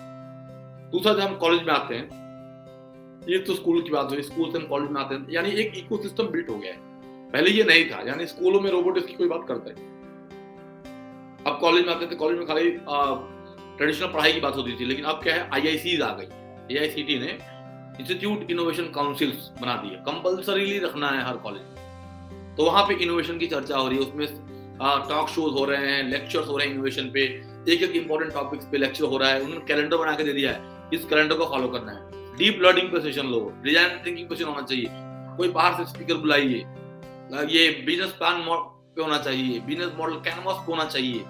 तो ऐसे सारी चीजों पे, स्टार्टअप पे किक स्टार्टिंग पे होना चाहिए, आइडिएशन पे होना चाहिए, कमर्शियलाइजेशन पे होना चाहिए, प्रोटोटाइपिंग पे होना चाहिए। तो ऐसे अलग अलग तरह के सेशन जो हैं वो कॉलेज में होने शुरू हो गए हैं, जूनियर कॉलेज और डिग्री कॉलेजेस में। तो वहां पे बच्चों को क्या है, अब ये ओरिएंटेशन स्कूल से बढ़ते हुए यहाँ पे आ गया। कॉलेज में एक और इंक्यूबेशन, जिसमें बताया आपको एआईसी अटल इंक्यूबेशन सेंटर, तो यहाँ पे स्टार्टअप्स के लिए पूरा स्पेस मिला है। स्टार्टअप्स को technical support, advisory support, financial support, any support they any hand holding they wish to have, AICs are providing, they are also providing financial assistance to the startup। तो वहाँ भी ideas को welcome किया गया है। तो agri tech में हम आइडियाज पे काम कर सकते हैं, जैसे इरिगेशन वगैरह पे कुछ काम करना है उस पे कर सकते हैं। इंदौर स्वच्छता के लिए जाना है तो क्लीन टेक पे काम हो सकता है। इंदौर स्मार्ट सिटी के लिए भी काम कर रहा है, स्मार्ट हाउसिंग पे काम हो सकता है। तो ऐसे बहुत सारे एवेन्यूज हैं जहाँ पे अब काम भी होना शुरू हो गया है, क्योंकि पढ़ाई भी वैसी होनी शुरू हो गई। कॉलेज पूरा होने के बाद भी आप एआईसीज या इंक्यूबेशन सेंटर्स के माध्यम से काम कर सकते हैं। रही बात पेटेंट्स की, तो हमने इसी पे इन्हीं आइडियाज हमने जो अभी पेटेंट किया वो इरिगेशन पे किया है, जो एग्रीकल्चर पेटेंट है। तो इसमें ये है कि हम किससे कम पानी में हम अधिक से अधिक खेतों को जो है वो हम जल दे पाएं, उनको पानी की आवश्यकता पूरी कर पाएं। और एक क्लाउड बेस्ड पे है डेटा, तो एक एक प्लांट की कितनी नीड है उतना ही पानी उसको मिलेगा। ज्यादा पानी नहीं डालेंगे उसको, ज्यादा पानी डालेंगे तो क्या होता है, तो सूख जाता है, गल जाता है पानी में, या फिर वहाँ के नीचे की जो उर्वरक मिट्टी होती है वो बह जाती है। तो मैं चूंकि किसान फैमिली से, तो मुझे आइडिया है, तो ये भी एक चीज कहीं ना कहीं हम लोग उसमें कर रहे हैं, ये भी किया जाना चाहिए। वर्ल्ड रिकॉर्ड तो चूंकि अवेयरनेस के हिसाब से किया गया था जगह जगह, ताकि एक टीम बिल्डिंग हो जाए और एक डायरेक्शन में सोच डेवलप हो जाए। तो it is like awareness campaign, तो उससे एक माइंडसेट क्रिएट हो जाता है। माइंडसेट होने के बाद फिर लोग एक डायरेक्शन में सोचना शुरू कर देते हैं, फिर जो चाहे वो उनसे अच्छी तरीके से कराया जा सकता है। जी sir, okay sir, I think बहुत इम्पोर्टेंट था ये, क्योंकि बहुत सारे बच्चे सर आज के टाइम पे आगे बढ़ रहे हैं। और अगर हम इंदौर सिटी में भी देखें तो बहुत सारे बच्चे हैं जो कि अब एंटरप्रेन्योरशिप में आगे बढ़ना समझते हैं। और मॉडर्न ग्रुप जिस तरीके से बच्चों को इनोवेशन में आगे लेके आता है, उसको हैट्स ऑफ है। स्पेशली जब मैं भी देखती हूँ सर कि किस तरीके से इनोवेशन में है, क्योंकि काफ़ी सारे ग्रुप को जो इंस्टीट्यूट्स हैं वो अब धीरे धीरे ये स्किल पैटर्न ट्रेनिंग्स को भी लेके आ रहे हैं, जो कि बहुत ज़रूरी है एट द टाइम कि बच्चे ग्रो करें। एंड उस तरीके से मॉडर्न ग्रुप ऑफ इंस्टीट्यूट हमेशा कुछ अलग करता है, या हमारे जो मतलब आपके द्वारा जिस तरीके से जब हम बिजनेस इन द एंटरप्रेन्योरशिप में भी देखें तो काफ़ी इनोवेशन, एक अलग अलग आइडियाज को हम लोग उसको देख पाते हैं डिफरेंट कैटेगरीज में। तो सब बहुत बड़ी बात है ये। सो सर के बारे में मैं आपको ये भी बताना चाहती हूँ कि सर बिजनेस एंटरप्रेन्योरशिप में तो है ही, बट साथ-साथ he is a brand ambassador eight स्वच्छ इंदौर। एंड उन्होंने जिस तरीके से अभी आप लोग के सामने शेयर किया कि कभी हिम्मत नहीं हारी उन्होंने और आगे चल के वो इसमें भी आए। एंड देन न जाने कितने इनिशिएटिव्स हैं जो उनके द्वारा और बच्चों के द्वारा, वॉलंटियर्स के द्वारा, एनजीओज़ के माध्यम से हो रहा है। और आज आपको पता है कि इंदौर नंबर 1 है, क्लीनेस्ट सिटी है, जो कि लगातार पंच जो अपना होता है वो कंप्लीट कर चुका है, 5वीं बार बन चुका है। और कहीं न कहीं मुझे ऐसा लगता है और डेफिनिटली ये है कि सर का उसमें बहुत बड़ा योगदान है from the very first till now. And पूरी जो हमारी इंदौर म्युनिसिपल कॉर्पोरेशन की टीम है, वो भी बहुत मेहनत करती है। बहुत एनजीओज़ को आगे बढ़ा के उनके द्वारा, बच्चों के द्वारा स्किल डेवलपमेंट और सोसाइटी जितना क्लीन, कितना प्रॉपर काम कर सके वो करते हैं। तो सर आप थोड़ा-सा अपनी, जैसे आपने वो जर्नी हमारे साथ शेयर की, इंदौर की, स्वच्छ भारत, स्वच्छ इंदौर की आपने जर्नी शेयर की। सर कुछ हाइलाइट मोमेंट्स जो आपको ऐसा लगता है जो आप शेयर करना चाहेंगे, जो बच्चे वो चीज़ बस जान लें जो उनको शायद ना पता हो, या स्पेशली ऐसी चीज़, क्योंकि सर मुझे बहुत कुछ पता है तो मैं वो जानना चाहूँगी at the same time sir ये एनीथिंग कि वो कैसे आगे और काम कर सकते कलेक्टर थे पी हैं? जी, नरहरि जी, जी। और तब उन्होंने एक नया आइडिया, इनोवेटिव आइडिया लॉन्च किया था, वानर सेना। तो बच्चों की, छोटे बच्चों को उसमें इन्वॉल्व किया गया था स्वच्छता के लिए, और जहाँ जी, रोको टोको अभियान के तहत चलाया गया था, और बच्चों को निकाल दिया गया था। जहाँ भी कोई खुले में शौच जा रहा है या टॉयलेट कर रहा है तो उसको जाके टोकना है, और वानर सेना पहुंच के वहां देखती थी खड़ा होकर लोग। तो ये एक बड़ा ही इनोवेटिव अप्रोच था। उसके बाद से उसको एक और थोड़ा लोगों ने उसको अपोज किया था उस टाइम कि नहीं करना चाहिए था बच्चों को ऐसा इन्वॉल्व करना। तो फिर डब्बा गैंग कन्वर्ट किया गया था। येलो कलर का डिब्बा लेके उसमें पत्थर भर के बजाते हुए निकलते थे रेलवे ट्रैक्स पे। अर्ली मॉर्निंग हम लोग भी जाते थे, मेयर मैडम जी, भी जाती थी, कलेक्टर साहब भी जाते थे, और रेलवे ट्रैक पे अर्ली मॉर्निंग निकलते थे। ओडीएफ जी, के लिए जो हम कम्पीट कर रहे थे, ओपन डेस्क के जी, लिए, फ्री सिटी के लिए, तो कई जगहों पे हम लोग ऐसे खुले में आउटस्कर्ट्स एरिया जो होते हैं, वहाँ पे खुले में शौच वालों को पकड़ना पड़ता था, उनको पकड़ के समझाना पड़ता था। और उसमें एक प्रॉब्लम आती, हँसी भी आती थी। तो चूँकि अब कंट्रोल करना पड़ता था, क्योंकि वो मामला जो था बड़ा ही गंभीर था, और उसको विषय को अगर हल्के में कर दिया जाता तो लोग समझे मज़ाक हो रहा है। तो उसको सही बात। बिना हँसे, बिना अपने को वो किए उसको समझाना पड़ता था। तो ये एक चीज़ भी मैंने देखा कि ऐसी भी चीज़ें समझाई जा सकती हैं, बताई जा सकती हैं, और it was all behaviour change, कि हम कैसे लोगों का बिहेवियर चेंज कर सकते हैं, और लोगों का बिहेवियर चेंज करने के लिए पहले अपना बिहेवियर भी चेंज करना पड़ेगा उसको लेकर। तो ये एक फन वाला पार्ट भी इसमें कई बार रहता है। कई बार जब हम लोग बोलते हैं तो स्वच्छता वाली जो बातें शुरू-शुरू में बहुत मज़ाक लगती थी। सब लोग उसको मज़ाक के वे में लेते थे। इवन जो स्पीकर्स होते थे उनको भी मज़ाक ही लगता था थोड़ा बहुत। धीरे-धीरे सीरियसनेस इंदौर में बढ़ता गया और लोगों ने इसको एज़ ए मिशन अडॉप्ट कर लिया। इवन जो गाना बजता था, मुझे याद है कि हम लोग एक टूर पे गए तो स्वच्छ भारत का इरादा कर लिया हमने, कैलाश खेर का जो गाना था। ट्रेन में बच्चों ने बजाना शुरू कर दिया उसको सुबह उठते-उठते ही। तो ये भी एक ऐसा था कि सुबह जगाने के लिए लोगों ने ये लगा लिया कि स्वच्छ भारत का इरादा कर लिया हमने, क्योंकि सुबह यहाँ पे गाड़ियों में सुनने को मिलता था। तो एक ऐसा ये इनोवेटिव अप्रोच है। हर चीज़ जो है, जो हमको ऑड लगती है, वो असल में इनोवेटिव है। तो उसको ऑड के तरीके से देखने से बेहतर है कि हम उसको इनोवेटिव अप्रोच से देखें। क्योंकि अगर वो आपके माइंड में आया है कि ऐसा करने से अच्छा हो सकता है, यानी जी, कहीं न कहीं वो ऐसा होता होगा तभी आया होगा आपके माइंड में। क्योंकि सही बात है। हम इसी पंच तत्वों से बने हुए हैं, और इसी पंच तत्व से पृथ्वी बनी हुई है। हमारे सही। ब्रेन में वही चीज़ आने वाली है जो होने वाली है। जो नहीं जी, होने वाली वो तो आ ही नहीं सकती है। तो ये वाला जो अप्रोच था, वो थोड़ा-सा मुझे लगा कि फन वाला भी पार्ट इसमें था, और इससे बच्चे जुड़े भी बहुत सारे। जी, स्कूलों में बहुत सारे बच्चों ने स्कूलों की स्वच्छता समितियाँ बनाई गई, जहाँ बच्चों ने रोको टोको बहुत बढ़िया चलाया। घरों में लोगों को यहाँ-वहाँ कचरा फेंकने से रोका, बच्चों ने टोका कि टॉफ़ी खाने के बाद से, कैंडी खाने के बाद से उसका रैपर यहाँ नहीं फेंकना है। लोगों को टोका बहुत बुरी तरह से बच्चों ने, थूकने पे टोका बच्चों ने। तो ये कहीं न कहीं इसमें एनजीओ का बहुत बड़ा मेजर रोल है, जो कि हाउसिंग सोसाइटीज़ में और लोगों को मिल-जुल कर उनको समझाने का, क्योंकि जो समितियाँ बनाई गई थी उनका जो कंट्रोल था वो एनजीओज़ के हाथ में दिया गया था। एनजीओ ही जाके वहाँ पे अपने नुक्कड़ नाटकों के माध्यम से, अपने कहानियों के माध्यम से, अपने एक्टिविटीज़ के माध्यम से वहाँ पे जागरूकता फैला रहे थे। इसमें माइक ऑर्गेनाइजेशन भी था, आप लोगों ने भी काफ़ी काम किया। तो ये सब चीज़ें कहीं न कहीं सोशल कनेक्ट जो है, हाँ, इंदौर एक टीम इंदौर के रूप में मैं देखता हूँ, कि ये बहुत जल्दी ये टीम जो है इकट्ठी हो जाती है और एक मिशन को पूरा कर देती है, फिर आगे बढ़े। ऐसा बहुत कम यस, जगहों पे देखने को मिलता है, और हम लोग सौभाग्यशाली हैं, यस। ऐसे शहर में हैं।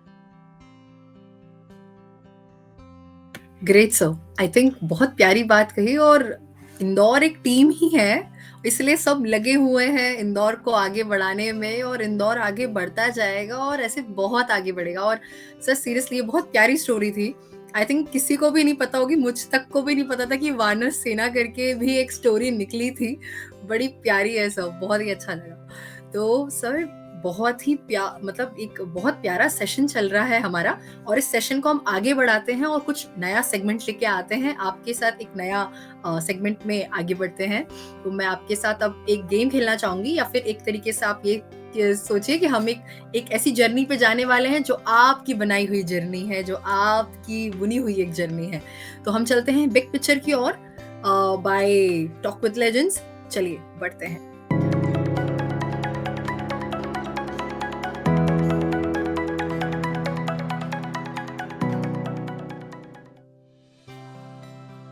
आज हमारे टॉक विथ लेजेंड्स एपिसोड 2 में हमारे साथ डॉक्टर पुनीत द्विवेदी जी हैं, और अब हम उनके साथ नेक्स्ट सेगमेंट में बढ़ रहे हैं जो कि उनके लिए है द बिग पिक्चर। आइए बढ़ते हैं उसमें आगे और सर के बारे में जानते हैं कि सर की लाइफ कैसे रही। अभी हमने सर को बहुत सुना, अब हम सर की कुछ विजुअल्स भी देखेंगे। तो चलिए बढ़ते हैं आगे। सर ये सबसे पहले आप बताइए, ये एक ऐसी फोटो है जहाँ पे आप मुख्यमंत्री सर के साथ थे, और इसके बारे में आपकी क्या जर्नी थी, वो मोमेंट कैसा था, थोड़ा सा रिकॉल करके बताइए सर, वो क्या था। ये तो मैंने आपको बताया कि जो इंदौर के जो ऑफिशियल्स की जो बर्थडे बिल्डिंग प्रोग्राम हो रहा था, उसका जो ई लर्निंग मॉडल था वो मैंने बनाया था और नगर निगम को दिया था, जो कि बिहेवियर बेस पे था।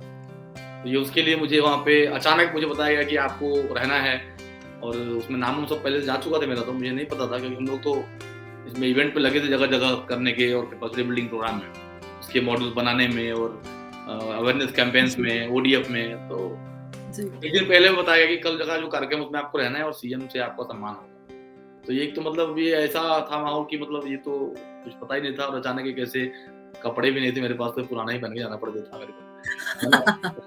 तो ये कैसा, मैं और भी लोग थे यहाँ पे, मेयर मैडम भी थी और शंकर लाल वानी जी भी हैं, देख रहे हैं आपको ग्रीन शर्ट, सब लोगों को विशेष नहीं मिला। और ठीक है, एक अचीवमेंट है एक, लेकिन गर्व का विषय है, और मोटिवेशन मिलेगा और आगे काम करने का मौका। Yes sir. सर सही में मैं जिस तरीके से मैंने आपको पहले बोला, मैं फिर से बोलती हूँ कि इंदौर को नंबर 1 बनाने में आपका बहुत बड़ा रोल है, और ऐसे ही सभी का आपकी तरफ एक ट्रस्ट है जिसको आपने बहुत आगे तक लेके गए सर। हम सब भी आपसे बहुत इंस्पायर होते हैं, तो ये हमारे लिए भी गर्व की बात है कि ये आपको मिला है। वो ऐसा लगता है कि जैसे हम सभी को मिला है, पूरे टीम को मिला है। बिल्कुल। ठीक है सर, आगे बढ़ते हैं।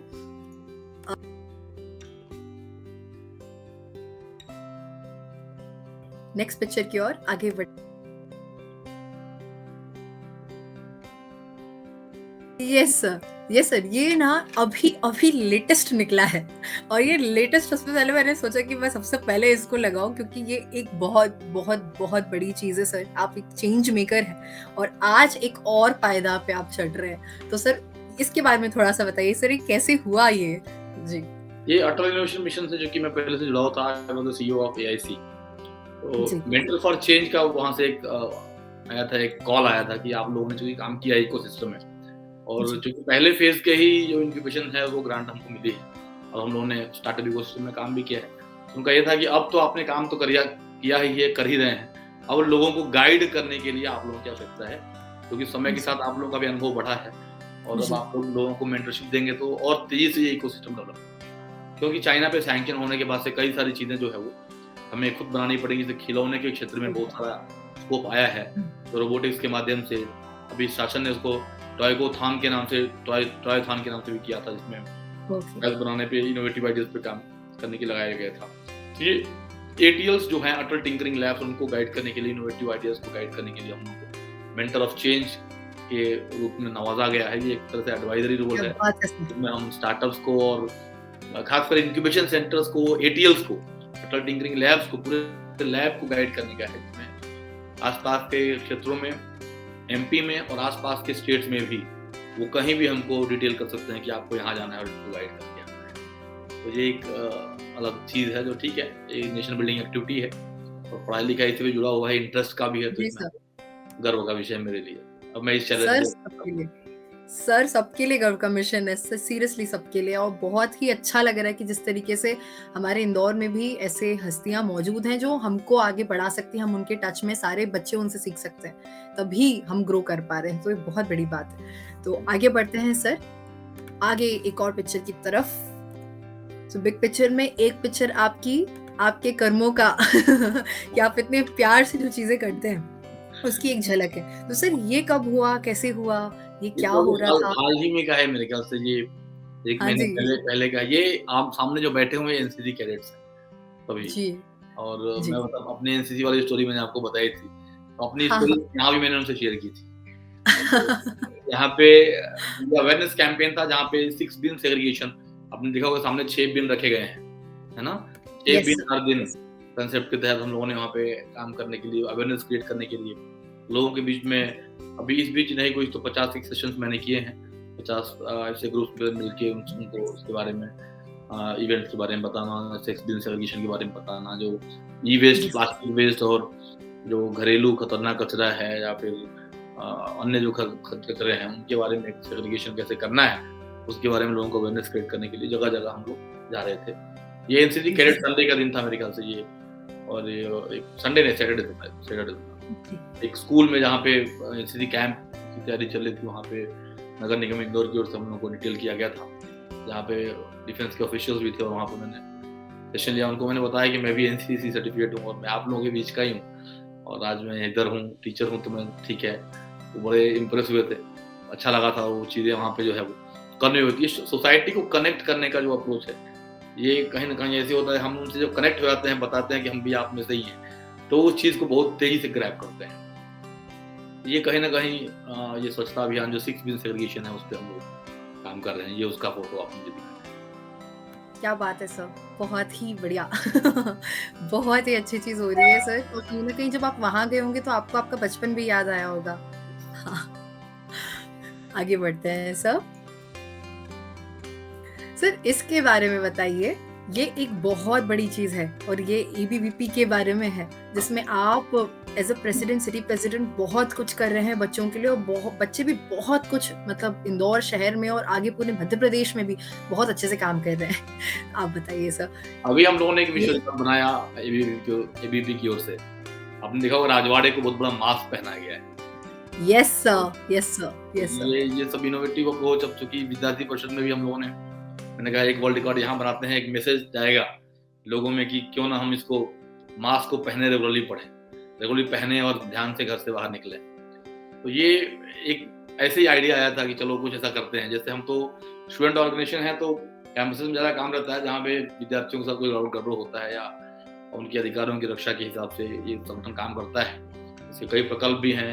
मेडिकल के फील्ड में मेडिविजन काम करता है, एग्रीकल्चर के फील्ड में एग्रीविजन काम करता है, कला के क्षेत्र में राष्ट्रीय कला मंच काम करता है, सेल्फ डिफेंस के क्षेत्र में मिशन साहसी काम करता है जो गर्ल्स को सेल्फ डिफेंस सिखाता है। ऐसे ही फार्मा के क्षेत्र में फार्मा विजन, स्टार्टअप्स के क्षेत्र में एबीवीपी का जो प्रकल्प है उसे थिंक इंडिया कहते हैं। ऐसे विभिन्न प्रकल्पों के माध्यम से अखिल भारतीय विद्यार्थी परिषद पिछले 7 दशकों से काम कर रहा है, लगभग 70 वर्षों से काम कर रहा है। तो विश्व का सबसे बड़ा छात्र संगठन है ये। तो विश्व का सबसे बड़ा छात्र संगठन में शिक्षकों को जोड़ा जाता है गाइड करने के लिए। असल में क्या होता है, छात्र संगठनों में छात्र ही सब कुछ होते हैं, वही अध्यक्ष, वही मंत्री, वही सब कुछ, वही डिसीजन मेकर। लेकिन अखिल भारतीय विद्यार्थी परिषद में ऐसा नहीं है। उसमें जो अध्यक्ष होता है वो टीचर होता है, महामंत्री जो होगा वो विद्यार्थी होगा, बाकी जो उपाध्यक्ष, अध्यक्ष, उपाध्यक्ष जो होते हैं वो शिक्षक होते हैं। वो पॉलिटिकल रोल नहीं है, ये ध्यान रखना है। वो गाइडिंग फोर्स है, यानी वो एडवाइजरी रोल है। नेता जो इसमें है वो महामंत्री है, जो इसमें जनरल सेक्रेटरी है वो नेता है, और जो अध्यक्ष है वो उसको गाइड करने वाला एडवाइजर है। ये बिल्कुल कृष्ण और अर्जुन वाली स्थिति है। तो इसमें लोग उसको अदरवाइज देते हैं कि अध्यक्ष है, ये नेता है, ऐसा नहीं है। अध्यक्ष वो होता है कि वो गाइड करने वाला व्यक्ति है। हाँ, ये एकमात्र ऐसा संगठन है, विद्यार्थी संगठन, जहाँ पे शिक्षक को भी रखा जाता है गाइड करने के लिए कि कहीं स्टूडेंट से गलती न हो। बड़ा ही एथिकल संगठन है। इसमें ये मेरा दूसरा टेन्योर है जब मैं महानगर अध्यक्ष बनाया गया हूँ इंदौर महानगर का। इसमें सारे कॉलेजेस हमारे क्षेत्र में आते हैं, इंदौर महानगर के सारे स्कूल भी आते हैं, जो 9th क्लास से लेकर के 12वीं तक के स्कूल है। अभी हमारा प्रांतीय अधिवेशन होने वाला, देवास में होने वाला है, अभी परसों ही है 13-14 को, जी सर। 14-15 को शाम में। तो ये इस तरह की एक्टिविटीज़ बहुत सारे अभी मैंने बताया कोरोना काल में हमने काम किया। ये जी राजवाड़ा सर। का जो बताया उसके बाद से हम इस मास्क को उतारने वाले हैं और इस मास्क से हम झोला बनवाएँगे और झोलाधारी इंदौरी कैंपेन को आगे बढ़ाएँगे। जाएँगे करना जी, है जो भी काम करना है। बहुत बढ़िया सर। सर मैं सच में बहुत कुछ सीखती हूँ आपसे, क्योंकि जैसे आपका माइंड, मतलब जैसे बच्चों का माइंड होता है, उनको बहुत आइडियाज़ आते हैं। पर आप क्या खाते हैं मुझे बताइए कि आपको इतने आइडियाज़ कहाँ से आते हैं? मतलब आपको मैं आज भी आइडिया बहुत नहीं यूनिक खाता आइडियाज़ आते हैं। हाँ, सर? हूँ आइडिया नहीं खाता हूँ मैं तो। तो ये तो मतलब जो प्रॉब्लम है अब आस-पास के क्षेत्र से ही हमको प्रॉब्लम दिख जाती है। Yes problem sir. प्रॉब्लम देखने वाले की आँखों में होता है कि आप कहाँ प्रॉब्लम देख रहे हैं। ये समस्या है तो इसका समाधान भी है। जब समस्या है तो यस इसका सर। समाधान तो होगा ही। अब उसको ढूँढना है कि बिल्कुल इसका सर। समाधान क्या हो सकता है और इसके यस सर। मल्टीपल यूजेस क्या हैं। जैसे हमने जब राजवाड़ा पे जब कपड़ा लगाने की बात हुई, उतना बड़ा मास्क लगा देंगे हम उसको। लेकिन फिर प्रश्न ये उठता है कि फिर उस मास्क का क्या करेंगे? ये प्रश्न है। जैसे हमने पेपर चेन तो बना दी सबसे बड़ी। अब वो 1 जी से 1 सर। किलोमीटर की पेपर चेन पूरा कैंपस भर गया वो तो। उसका जी, उपयोग क्या है अब? फेंकेंगे सही क्या? बात। नहीं फेंक सकते। तो क्या जी, करेंगे गद्दे बनाएँगे, स्लम एरियाज़ में बँटवा देंगे। जी, गद्दों में भर के उसको फिर ऐसे कर देंगे। सेफ्टी जी रीज़न सर। से तो उनको कहा गया कि फिर हम इनको खोलेंगे और खोल के हम इनको पैक करेंगे और पैक करके भेज देंगे। तो ऐसे राइट। कुछ न कुछ उसका उपयोग होना चाहिए। ऐसा नहीं कि वो आइडल हो जाए, बेकार हो जाए। तो हमें उसके जी, बारे में मल्टी डायमेंशनल 360 डिग्री अप्रोच लेके चलना है। तब यस जाके सर। चीज़ें होंगी। जैसे नगर निगम इंदौर कर रहा है, वो कचरा क्या है? कचरा घर में ही रहेगा, कचरा घर से बाहर नहीं निकलेगा। घर में रहेगा जी, तो घर में कचरा नहीं रहेगा। घर में कचरे का निस्तारण कर दिया जाएगा, उस प्रॉब्लम को सॉल्व कर दिया जाएगा। जी, इरिगेशन के माध्यम से अगर गीला कचरा है तो खाद बना के पौधों को दे देंगे। जी, थोड़ा अगर अगर कुछ प्लास्टिक वेस्ट है तो उसको डेकोरेटिव कुछ प्लास्टिक के बना देंगे, घर में सजाने के जी, बना देंगे, पेन स्टैंड जी, बना देंगे, बच्चों के खेलने की चीज़ें बना देंगे। तो ऐसी जी, चीज़ें जो है, ये इनोवेशन के पार्ट है। तो उस चीज़ का डेफिनिटली। कैसे मल्टीपल उपयोग कर सक पाएँ, हमें इस पे ध्यान देना चाहिए। और ये एक जी, बार ये स्किल अगर डेवलप हो गई, तो आपको सब दूर यही दिखेगा कि हमें ऐसे-ऐसे कैसे कर लें, कैसे करें, इसका और उपयोग क्या है? बस यही है और कुछ यस, नहीं आइडिया। Very nice sir. वाह! मज़ा आ गया सर, आज तो आपसे बात करके। तो सर आगे बढ़ते हैं, बिल्कुल आगे बढ़ते हैं और नेक्स्ट उस पे जाते हैं, क्योंकि अभी आपके लिए बहुत सारे इंसिडेंट्स बाकी हैं हमारे साथ शेयर करना। यस सर, ये फ़ोटो के बारे में और ये मेमोरी के बारे में बताइए। छोटा-सा ही सही बस ये ज़रूर बताइए, ये कब की ये है और कैसे हुआ? जीएसआईटीएस का है ये। तो जी, जीएसआईटीएस में जो वॉर रूम बना हुआ है, कोविड का जी, वॉर रूम। इधर जो बैठे हैं ऊपर से थर्ड फोटो देखिए आप। इधर एक येलो शर्ट में बैठे हैं, रोहन सक्सेना सर हैं, जो जी, एडिशनल नगर निगम हैं। उनके अपोजिट साइड कॉर्नर पे विंडो के पास में बैठा हूँ। ये कंप्यूटर जी रूम सर, पूरा जहाँ पे हम श्री गोविंद राम सिंह सर जी के पीछे लिखा हुआ है जीएसआईएमआर, जीएसआईटीएस का ही। और ये सिस्टम जी, लगा है जहाँ पे पूरी रिपोर्टिंग हो रही है कि कितने हमने प्रॉब्लम को सॉल्व कर दिया, कितने कलेक्टर हेल्पलाइन की प्रॉब्लम को सॉल्व कर दिया। तो ये रियल टाइम में 24/7 हम लोग थे। इवन यहाँ तक कि हमारे फ़ोन पे, हमारे मोबाइल फ़ोन पे कलेक्टर हेल्पलाइन को डाइवर्ट कर दिया गया था। जैसे हम रात में अगर 12 बजे, 1 बजे घर आते थे, 1 बजे भी किसी को प्रॉब्लम होती है तो हम उसको अटेंड कर सक पाएँ। तो यहाँ पे जी, नहाने-धोने तो आना ही पड़ता था, भाप लेने आना ही पड़ता था घर पे। दिन भर जी, स्कूल को बचना था खुद को भी। तो उस बीच में हम लोग वो फ़ोन तो भी इतना बजता था, मतलब परेशान है ये। और कोई ना कोई फ़ोन वो उठा ले, 3-4 फ़ोन पे हमने कर रखा था कि इनके फ़ोन पे एक्टिवेट कर दीजिए। और हम वो चारों लोग मेरे घर पे रहते थे। मेरे घर पे कम से कम 8-10 लोग रहते थे पूरे कोरोना काल में। सारे बॉयज़ यहाँ पे आके यहीं रहना, यहीं खाना, यहीं जाना, क्योंकि अब और कहीं जाएँ तो हम लोग खुद भी कोरोना फैलाएँगे। हम तो जा ही रहे हैं, तो कुछ होगा तो हम आपस में ही होते रहेंगे, क्योंकि हमको तो जाना ही है। तो ये एक तरीके से नीचे बिछा के सोना-वोना सारी व्यवस्था यहाँ पे कर ली थी हम लोगों ने। तो ये एक बड़ा ही एक ऐसा अनुभव था जो मिशन मोड पे। इसमें बस एक ही चीज़ दिखती थी कि जी, भाई देश जो है वो संकट में है और बाकी हम लोग इस देश के जवान हैं। और आखिर में जी ये सर, जवानी किस काम की, अगर देश हमारे होते हुए हम बैठे हैं और हमारे लोग मर रहे हैं, हमारे लोग सही परेशान बात, हैं, अगर हम उनकी सेवा रहते हुए नहीं कर पा रहे हैं, तो इस शरीर का क्या मतलब है? क्या इतने मतलब है? मोटे तो ताजे हट्टे-कट्टे शरीर का क्या औचित्य है? क्या मतलब है? ये सही, किस दिन काम आएगा? तो चलिए यस, कोशिश करते हैं, इसमें देखते हैं जो होगा वो परमेश्वर के हाथ में है। हमारा काम है जी, करना। अच्छा करेंगे तो अच्छा ही जी, होगा। कुछ बुरे इंटेंशन जान ही रहे हैं, अच्छे इंटेंशन तो जी, हमारा इकोसिस्टम सपोर्ट करता रहेगा जी और सर, वही हुआ। जी। सर सही बात है क्योंकि मुझे भी मैं आप सभी को बताना चाहूँगी, आज जो सर ने बताया, जब कोविड फ़ेज़ 1 आया था तो एक डर का माहौल था। लोग घर से बाहर नहीं निकल रहे थे, खाने के लिए भी बिल्कुल ऐसे देखते थे, अपना जो बचा हुआ राशन वो देखते थे। वो वैसे माहौल में सब आप बाहर निकल के वॉर रूम तक जाते थे, आपकी टीम जाती थी। वो डर भी फैला था लेकिन आपने कहीं न कहीं आपके कम्युनिकेशन से, आपके मैसेज से आपने बहुत लोगों को मतलब उस टाइम सेवा दी है, जो कि उस टाइम पे लोगों को समझ ही नहीं आ रहा था कि क्या करना है, क्या नहीं करना है, बाहर भी निकलेंगे तो जान चली जाएगी, ऐसा डर था उस टाइम पे।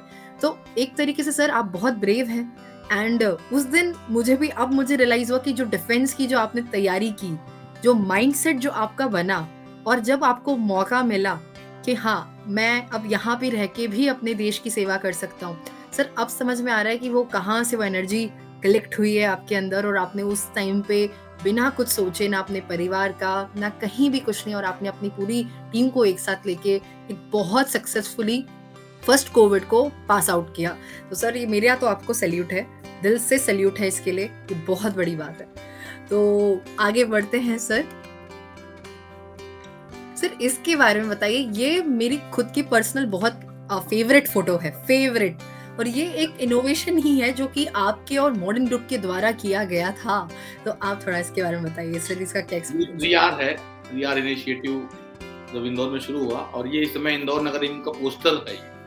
पोस्टर में सब जगह इस फोटो को यूज किया जाता है। तो ये हमने स्वच्छता फैमिली का एक कंसेप्ट ऐसे ही आ गया था। मतलब मैंने चीजें देखी हमारे कॉलेज में, चूंकि कैंपस है, मॉडर्न ग्रुप की फैक्ट्रियां भी जी, हैं, फार्मेसी की। जी, ये जो डिब्बा आपको दिख रहा ब्लू वाला, ये फार्मेसी कंपनी में इसमें वो केमिकल्स वगैरह आते हैं। जी।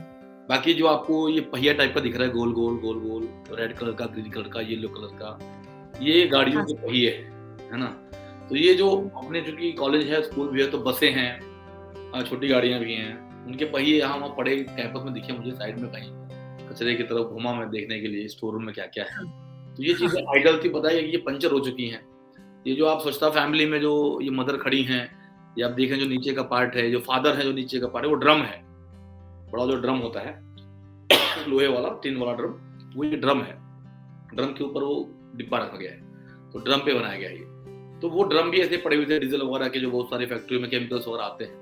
मैंने कहा इनको यहाँ पे रखने से बढ़िया है इनको उपयोग किया जाए, कहीं कहीं यहाँ से कचरा कैंपस से हटाया जाए तो इसके लिए नगर निगम को अप्रोच किया। मैंने कहा इनोवेटिव आइडिया है और ये हम करना चाहते हैं। हमारे यहाँ एक आर्ट एंड क्राफ्ट के टीचर हैं, दिव्या मैडम, बड़ी ही आर्टिस्टिक अप्रोच की हैं वो, दिव्या जी, लोटालकर, बहुत बढ़िया काम करती जी, हैं और पूरे मनोयोग से ये उनका ही पूरा किया धारा है।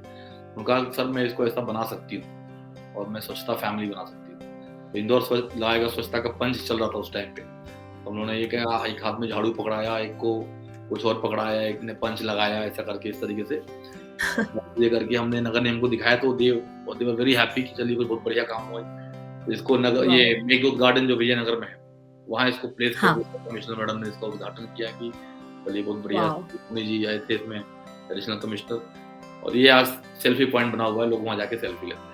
तो कचरे को यूज क्या बात है! प्रकार से चीजें अट्रैक्टिव और इनोवेटिव की जा सकती हैं। वो आप देख ही रही हैं इस समय में। ये डेफिनिटली सर। मॉडर्न का है सपना, स्वच्छ इंदौर हो अपना, इसमें पंच लाइन वगैरह भी लिखा हुआ है। तो इसको क्लब किया गया। इससे स्टेक वाह होल्डर सर! क्रिएट हुई मॉडर्न के लोगों में भी, स्टूडेंट्स में भी, टीचर्स में भी, हाँ हमारा भी यही सपना है कि इंदौर, जी सर, ये बहुत जी मैटर सर। बहुत, बहुत, बहुत एप्रिशिएटिव थॉट एंड प्रोसेस, बहुत ही प्यारा सा थॉट था। इनफैक्ट ये सभी को अट्रैक्ट किया और ऐसे सेल्फी पॉइंट्स बने और सर मैं भी देखती हूँ काफ़ी लोग वहाँ पे आके उसको बहुत अच्छे से देखते हैं कि कैसे बना है, किस तरीके से बना है। तो बेहतरीन सर, बहुत अच्छा लगा ये भी सुन के, ये बहुत ही प्यारी कहानी भी थी और सोच भी थी। नेक्स्ट बढ़ते हैं सर आगे। सर इसके बारे में बताइए, ये एक रिकॉर्ड था और ये मैंने जब देखा था तो हम लोग सोच ही रहे थे कैसे किया गया, क्या सोच के क्या सोच थी और ये आई थिंक एक लार्जेस्ट रिकॉर्ड भी है सर, अपने में ही एक वर्ल्ड रिकॉर्ड है। बताइए सर इसके बारे में। Largest human image of medication capsule, क्योंकि मैंने बताया कि मॉडर्न जो है फार्मा कॉलेज भी हमारा है और वर्ल्ड फार्मासिस्ट डे होता है 25 सितंबर को। तो फार्मा जी। फर्स्ट डे पे मैंने कहा कुछ, चूँकि मैं नया-नया यहाँ पे आया था, 2019 की पिक्चर है ये। अच्छा। 2019 में आते ही हमने कहा कि पहले स्टूडेंट्स को यूनाइट करना है, स्टूडेंट्स को एक तरफ लेके आना है, उनका माइंडसेट थोड़ा चेंज करना है, क्रिएटिविटी, जी। इनोवेशन, टीम बिल्डिंग को उनको मोड़ना है। तो इसलिए आते ही मैंने हुँ। ये ये तो है मैनेजमेंट स्टाइल है असल में एक तरीके से, तो मैंने यहाँ पे शुरू किया। और ये सफ़ेद टोपी लगाए हुए और इधर नीली टोपी लगाए हुए कैप्सूल का फॉर्म इसको दिया। क्या और ये बात वर्ल्ड है! रिकॉर्ड जो पहले का था उसको ब्रेक किया हमने। और 2 विश्व रिकॉर्डों में ये रजिस्टर्ड है। आप भी आज भी गूगल करेंगी largest human image of medication capsule, तो आपको ये 130 देशों में खबरें इसकी आई। क्या और बात है सर! बहुत सारे आउटलुक में, आज तक में, है ना? कोई ऐसा समाचार पत्र नेशनल लेवल का छूटा नहीं था, न्यूज़ 18 में। तो इन सब ने उसको, इवन साउथ की बहुत सारी न्यूज़पेपर्स ने, टाइम्स ऑफ इंडिया ने, दैनिक भास्कर ने, सब लोगों ने इनको बहुत ही अच्छा कवरेज दिया। तो ये एक इनोवेटिव अप्रोच था। ये मुझे भी नहीं पता था कि कैसे बनेगा। तो मैंने सोचा कि यार कैप्सूल कैसे बन सकता है? मैंने कहा जितने बच्चे हैं, दूसरा क्या कर सकते हैं? खड़ा कर सकते हैं तो कैप्सूल, फिर ड्रोन टेक्नोलॉजी चूँकि आगे आई गई है, सब उसके बारे में सोच रहे थे। मैंने कहा ड्रोन से इसको ऊपर से उड़ाते हैं तो कैसा दिखेगा? वो एक बार ट्रायल करके इसको किया गया और ये संजोग से ये वर्ल्ड रिकॉर्ड बन गया, रजिस्टर। बच्चों को भी क्या मज़ा बात आया है! और एक अचीवमेंट भी हो गया। Great sir, very nice sir. सबको ही बहुत अच्छा लगता है और मोटिवेटेड होते हैं सर, इस तरीके के भी आइडियाज़ हम रोल प्ले कर सकते हैं, वर्क कर सकते हैं और काफ़ी कुछ एक मतलब एक सेट ऑफ एग्ज़ाम्पल शेयर कर सकते हैं सभी के साथ। ठीक है सर, आगे बढ़ते हैं। सर इसके बारे में बताइए, ये एक अवार्ड सेरेमनी है, जहाँ पे आपको अवार्ड मिला था। ये कब है और कैसे हुआ? ये दरअसल क्या है, ये अवार्ड सेरेमनी तो नहीं है ये उसमें जो स्टेज पे जो लोग हैं उनको सम्मान किया जा रहा है। और ये एक ओके, प्रोग्राम हुआ था, जो बड़ा ही इम्पोर्टेंट प्रोग्राम हुआ था, आप गूगल पे करेंगे तो आपको मिलेगा। ये फॉरेन डेलीगेट्स आए थे आईआईएम इंदौर में, Indian institute of management Indore okay, जो है में। उसमें आईआईएम में एक सेशन हुआ था, फॉरेन, ये सारे जुडिशियल के लोग हैं। 2 देशों के लोग वहाँ पे आए थे, कंबोडिया और मंगोलिया। कंबोडिया के ब्यूरोक्रेट्स आए थे और मंगोलिया के जुडिशरी के लोग आए थे। तो उनको ओके। ट्रेन करने के लिए मैं आई वाज़ अ ट्रेनर, या ट्रेनर के रूप में मुझे सम्मान किया जा रहा है। तो क्या उनको, उनकी ट्रेनिंग वहाँ पे आईएम कैंपस में हुई थी। और सिटी प्लानिंग और ये इंदौर स्वच्छता मॉडल का जो प्रेजेंटेशन था, वो पूरा मैंने उनको बताया था। और मैंने वाह! इसको बड़ा ही इनोवेटिव तरीके से किया था, क्योंकि इसमें इनको लैंग्वेज की बड़ी प्रॉब्लम आती थी। They were not able to understand English also, जो ऐसे भी थे। ओह! तो उनके लिए मैंने स्लाइड्स को गूगल ट्रांसलेशन पे जाके मंगोलियन में भी ट्रांसलेट किया, ताकि ओह! बहुत काम करना पड़ा था मुझे। पहले उसको इंग्लिश में लिखना, फिर उसको मंगोली में ट्रांसलेट करना, और फिर उसमें दिखाना, और फिर उनको एक्सप्लेन करना। तो इट वाज़ लाइक, वाह! वही हम लोग वहाँ पे हँस रहे थे वो इसीलिए कि बहुत काम किया इन्होंने इसमें, मंगोलियन लैंग्वेज में इसको ट्रांसलेट करने के लिए। तो ये थोड़ा इनोवेटिव अप्रोच यहाँ पे मैंने लगाया। मैंने कहा नहीं, वो तो मैं समझा दूँगा, एक्सप्रेशन से तो मैं समझा दूँगा कि मैं क्या करना चाहता हूँ। लेकिन अगर वो नहीं समझ पा रहे हैं तो कुछ उनका लिखित में होना चाहिए जिससे वो समझ पाएँ, पढ़ के भी थोड़ा वो आइडिया लगा के उससे रिलेट कर पाएँ। तो इसलिए यहाँ पे ये चीज़ हम एग्ज़ैक्टली। लोगों ने करी थी। और ये 2 डेलीगेशन थे, ये बीच में जो खड़े हैं आईएम के प्रोफ़ेसर हैं, प्रोफ़ेसर प्रशांत सालवान जी, मेरे अच्छे मित्र हैं। तो इन्होंने कहा था कि आपको ही आना है, क्योंकि जी, स्वच्छता का मॉडल इनको इंग्लिश में बताना है, और आप ब्रांड एम्बेसडर हो, प्रोफ़ेसर भी हो, तो आप इसको बढ़िया तरीके से, आप पहले फेज़ से जुड़े हुए हो तो आप बढ़िया तरीके से बता सकते हो। इंदौर नगर निगम ने भी मुझे वाह! रिकमेंड किया था कि आपको ही जाके लेना है। तो ये पूरा 3 दिन का एमडीपी था, मैनेजमेंट डेवलपमेंट प्रोग्राम, जिसमें जुडिशरी और ब्यूरोक्रेसी के लोगों को मैंने ट्रेन किया था। और दिन भर का प्रोग्राम हुआ करता था। 1 दिन का पूरा सेशन, और उसके बाद से 1 दिन उनको पूरा सिटी विजिट कराना है। ये बीआरटीएस दिखाना उनको, ट्रेंचिंग ग्राउंड दिखाना उनको, स्मार्ट सिटी ऑफिस दिखाना उनको। स्मार्ट सिटी का प्रेजेंटेशन अलग होता था, वो कोई एडिशनल कमिश्नर्स का सेशन लेते थे।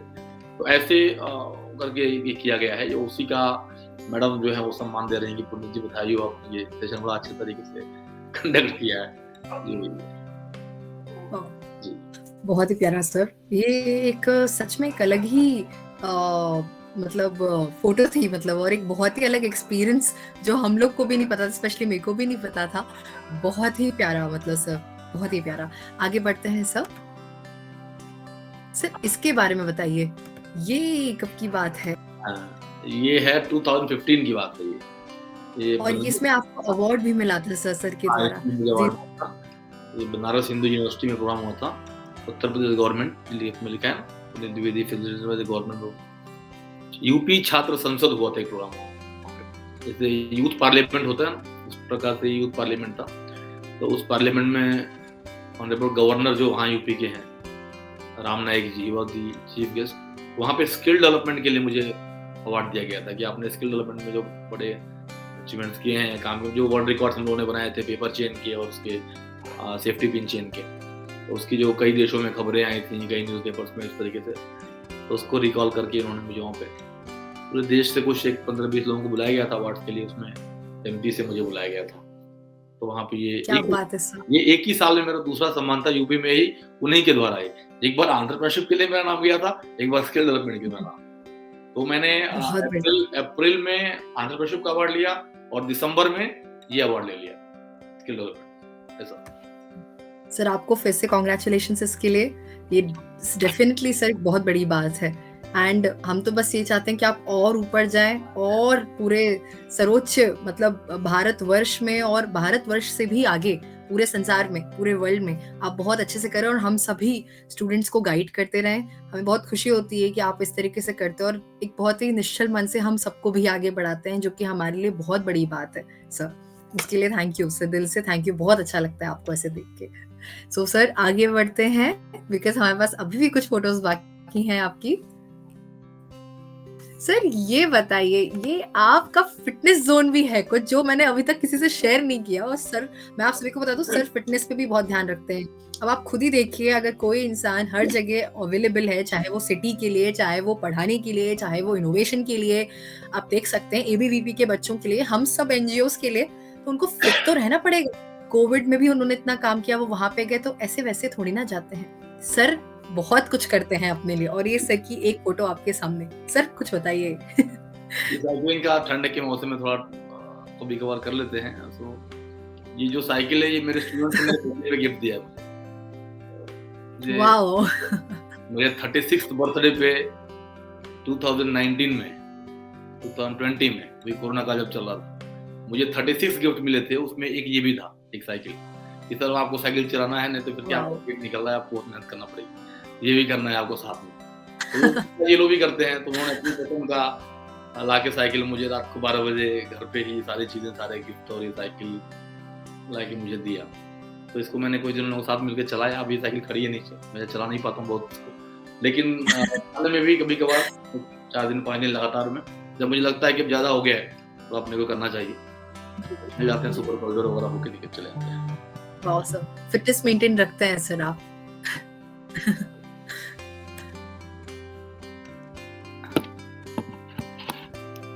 तो सर आगे बढ़ते हैं नेक्स्ट फोटो की तरफ। सर ये एक आपकी कुछ यंग एज की फोटो दिख रही है मुझे, और ये मुझे बहुत ही अलग लगी। और ये फोटो मैं जानना चाहती थी कि इस फोटो में क्या हो रहा है, वो कब का इंसिडेंट है, आप क्या कर रहे थे, वो भी बताइए। संकलन होता है राष्ट्रीय स्वयंसेवक संघ, आरएसएस जिसे कहते हैं। राष्ट्रीय स्वयंसेवक संघ का मैं कार्यकर्ता भी हूँ और ईबीवीपी जो है वो उसी का प्रकल्प है। और ये हम लोग दशहरे पे शस्त्र पूजन वगैरह किया जाता है और विजयदशमी के अवसर पर भगवान राम की राजगद्दी वगैरह हुई थी और जो अयोध्या से आए थे वापस, तो ये एक ऐसे ही पद यात्रा निकलती है एक तरीके से, हम इसे पथ संचलन कहते हैं संघ की भाषा में इसको। शस्त्र लेकर के और पूरे इसमें लोग साथ में निकलते हैं और बहुत ही डिसिप्लिन तरीके से। और आप देख रहे हैं नीचे इसमें फूल गिरे हुए हैं, फूलों की वर्षा लोग करते रहते हैं घरों के आसपास से। नीचे जो है आपको फूल दिखेंगे रंग बिरंगे गिरे हुए। तो ये जो है एक तो सम्मान का है जो भारतीय संस्कृति के प्रति, भारतीय जो दर्शन है उसके प्रति और राष्ट्रीय एकता के प्रति जो है उस भाव को लेकर के। तो ये सब संगठन है जो सबको सिखाता है कि किस प्रकार से डिसिप्लिन रहें, किस प्रकार से यूनाइट रहें, किस प्रकार से अपने देश और समाज के लिए चिंता करें, देश और समाज की रक्षा की चिंता करें। ये राष्ट्रीय स्वयंसेवक संघ से यही सीखा है और इसी के असल में देखा जाए तो जीवन में जो है इसका बड़ा ही महत्व है और बड़ी ही सीख मिलती है। जी सर, ये एक जीवन का बहुत बड़ा अनुभव है जो शेयर किया, मुझे अच्छा लगा देख करके। थैंक यू सर, ये आपके अनुभव है और हमें भी बहुत अच्छा लगता है कि अलग अलग ऑर्गेनाइजेशंस इतने अच्छे से डिसिप्लिन और एथिक्स हम सबको सिखाते हैं। तो आपकी तो लाइफ की बहुत बड़ी एक स्टेप्स हैं और माइलस्टोन्स हैं। तो यहाँ पे हमारे जो माइलस्टोन्स हैं वो ख़त्म होते हैं और सर के साथ हमने बहुत प्यारी प्यारी चीज़ें साझा की। सर यहाँ पे हमारा सेगमेंट खत्म होता है, पर लास्ट में हम आपसे बस यही पूछना चाहेंगे कि एक कोई मैसेज जो पूरे यूथ को आप देना चाहें इन टर्म्स ऑफ हर तरीके से? आपकी जीवनी से हम बहुत कुछ सीखे आज, लेकिन आप बच्चों को क्या बोलेंगे? किस तरीके से वो अपना क्या जोश रखें, किस तरीके से वो आगे बढ़े, और साथ साथ बिजनेस एंटरप्रेन्योरशिप के साथ साथ लोगों के लिए, स्वच्छता के लिए, अपने देश के लिए कैसे वो आगे काम कर सकते हैं अपनी प्रोफेशंस में होते हुए? बताइए सर। बस एक ही चीज बोलूंगा मैं इसमें, the name of the game is involvement. The name of the game is involvement. Yes sir, चाहे वो मूवमेंट। पढ़ाई हो, चाहे वो नौकरी हो, चाहे वो देश समाज की सेवा हो, चाहे वो परिवार व्यवस्थाओं का संचालन हो, कहीं भी हो, या रिसर्च हो या स्टार्टअप्स हो, the name of the game is involvement. तो ये जो भी काम करे उसमें पूरे मनोयोग से इन्वॉल्व हो जाए, जी सर। तब जाके हो। कहीं भी अगर थोड़ा, जिसे कहते हैं 100% देना, वो 100% देना ही पड़ेगा, तभी जाके चीजें ठीक होंगी और बेहतर होंगी। डेफिनेटली। इसीलिए the name of the game is involvement का मंत्र में Yes. आप लोग सब धारण करें, और ये संभव, हम जो चाहते हैं वो हो सकता है। अगर ये इन्वॉल्वमेंट 100% है तो कोई रोक नहीं सकता, आगे बढ़ते रहेंगे। मेरी शुभकामनाएं आप सभी। क्या बात है sir, thank you. Thank you so much sir, thank you for joining us session. Thank you, आज आप हमारे शो में आए। टॉक विद लेजेंड्स में एक बहुत इंपॉर्टेंट मेंबर ने आज शरीक लिया, आपने लिया। हम सभी को इतना सारा ज्ञान, नॉलेज, अपनी एक्सपीरियंस बताने के लिए, हमसे अपनी सारी चीजें बड़े प्यार से शेयर करने के लिए, बहुत सारी आपने अच्छी चीजें बताई हमें, उस सब के लिए दिल से धन्यवाद। पूरी ऑर्गेनाइजेशन इंदौर समस्त धन्यवाद रूपांशी जी को, बहुत धन्यवाद। इतना बढ़िया इंटरव्यू आपने कनेक्ट किया और मेरी फोटो अच्छी निकाली, आप ये देख के अच्छा लगा। पूरी ताजा हो गई। Thank you. Thank you so much sir. इसी के साथ यहाँ का शो हमारा समाप्त होता है। अलविदा लेते हैं हम आपसे। फिर से आइएगा और ऐसे ही टॉक विद लेजेंड्स की सीरीज से बहुत सारे लोगों को हम आपसे मिलवाते रहेंगे। आइए, मिलिए और देखिए और बहुत कुछ सीखिए।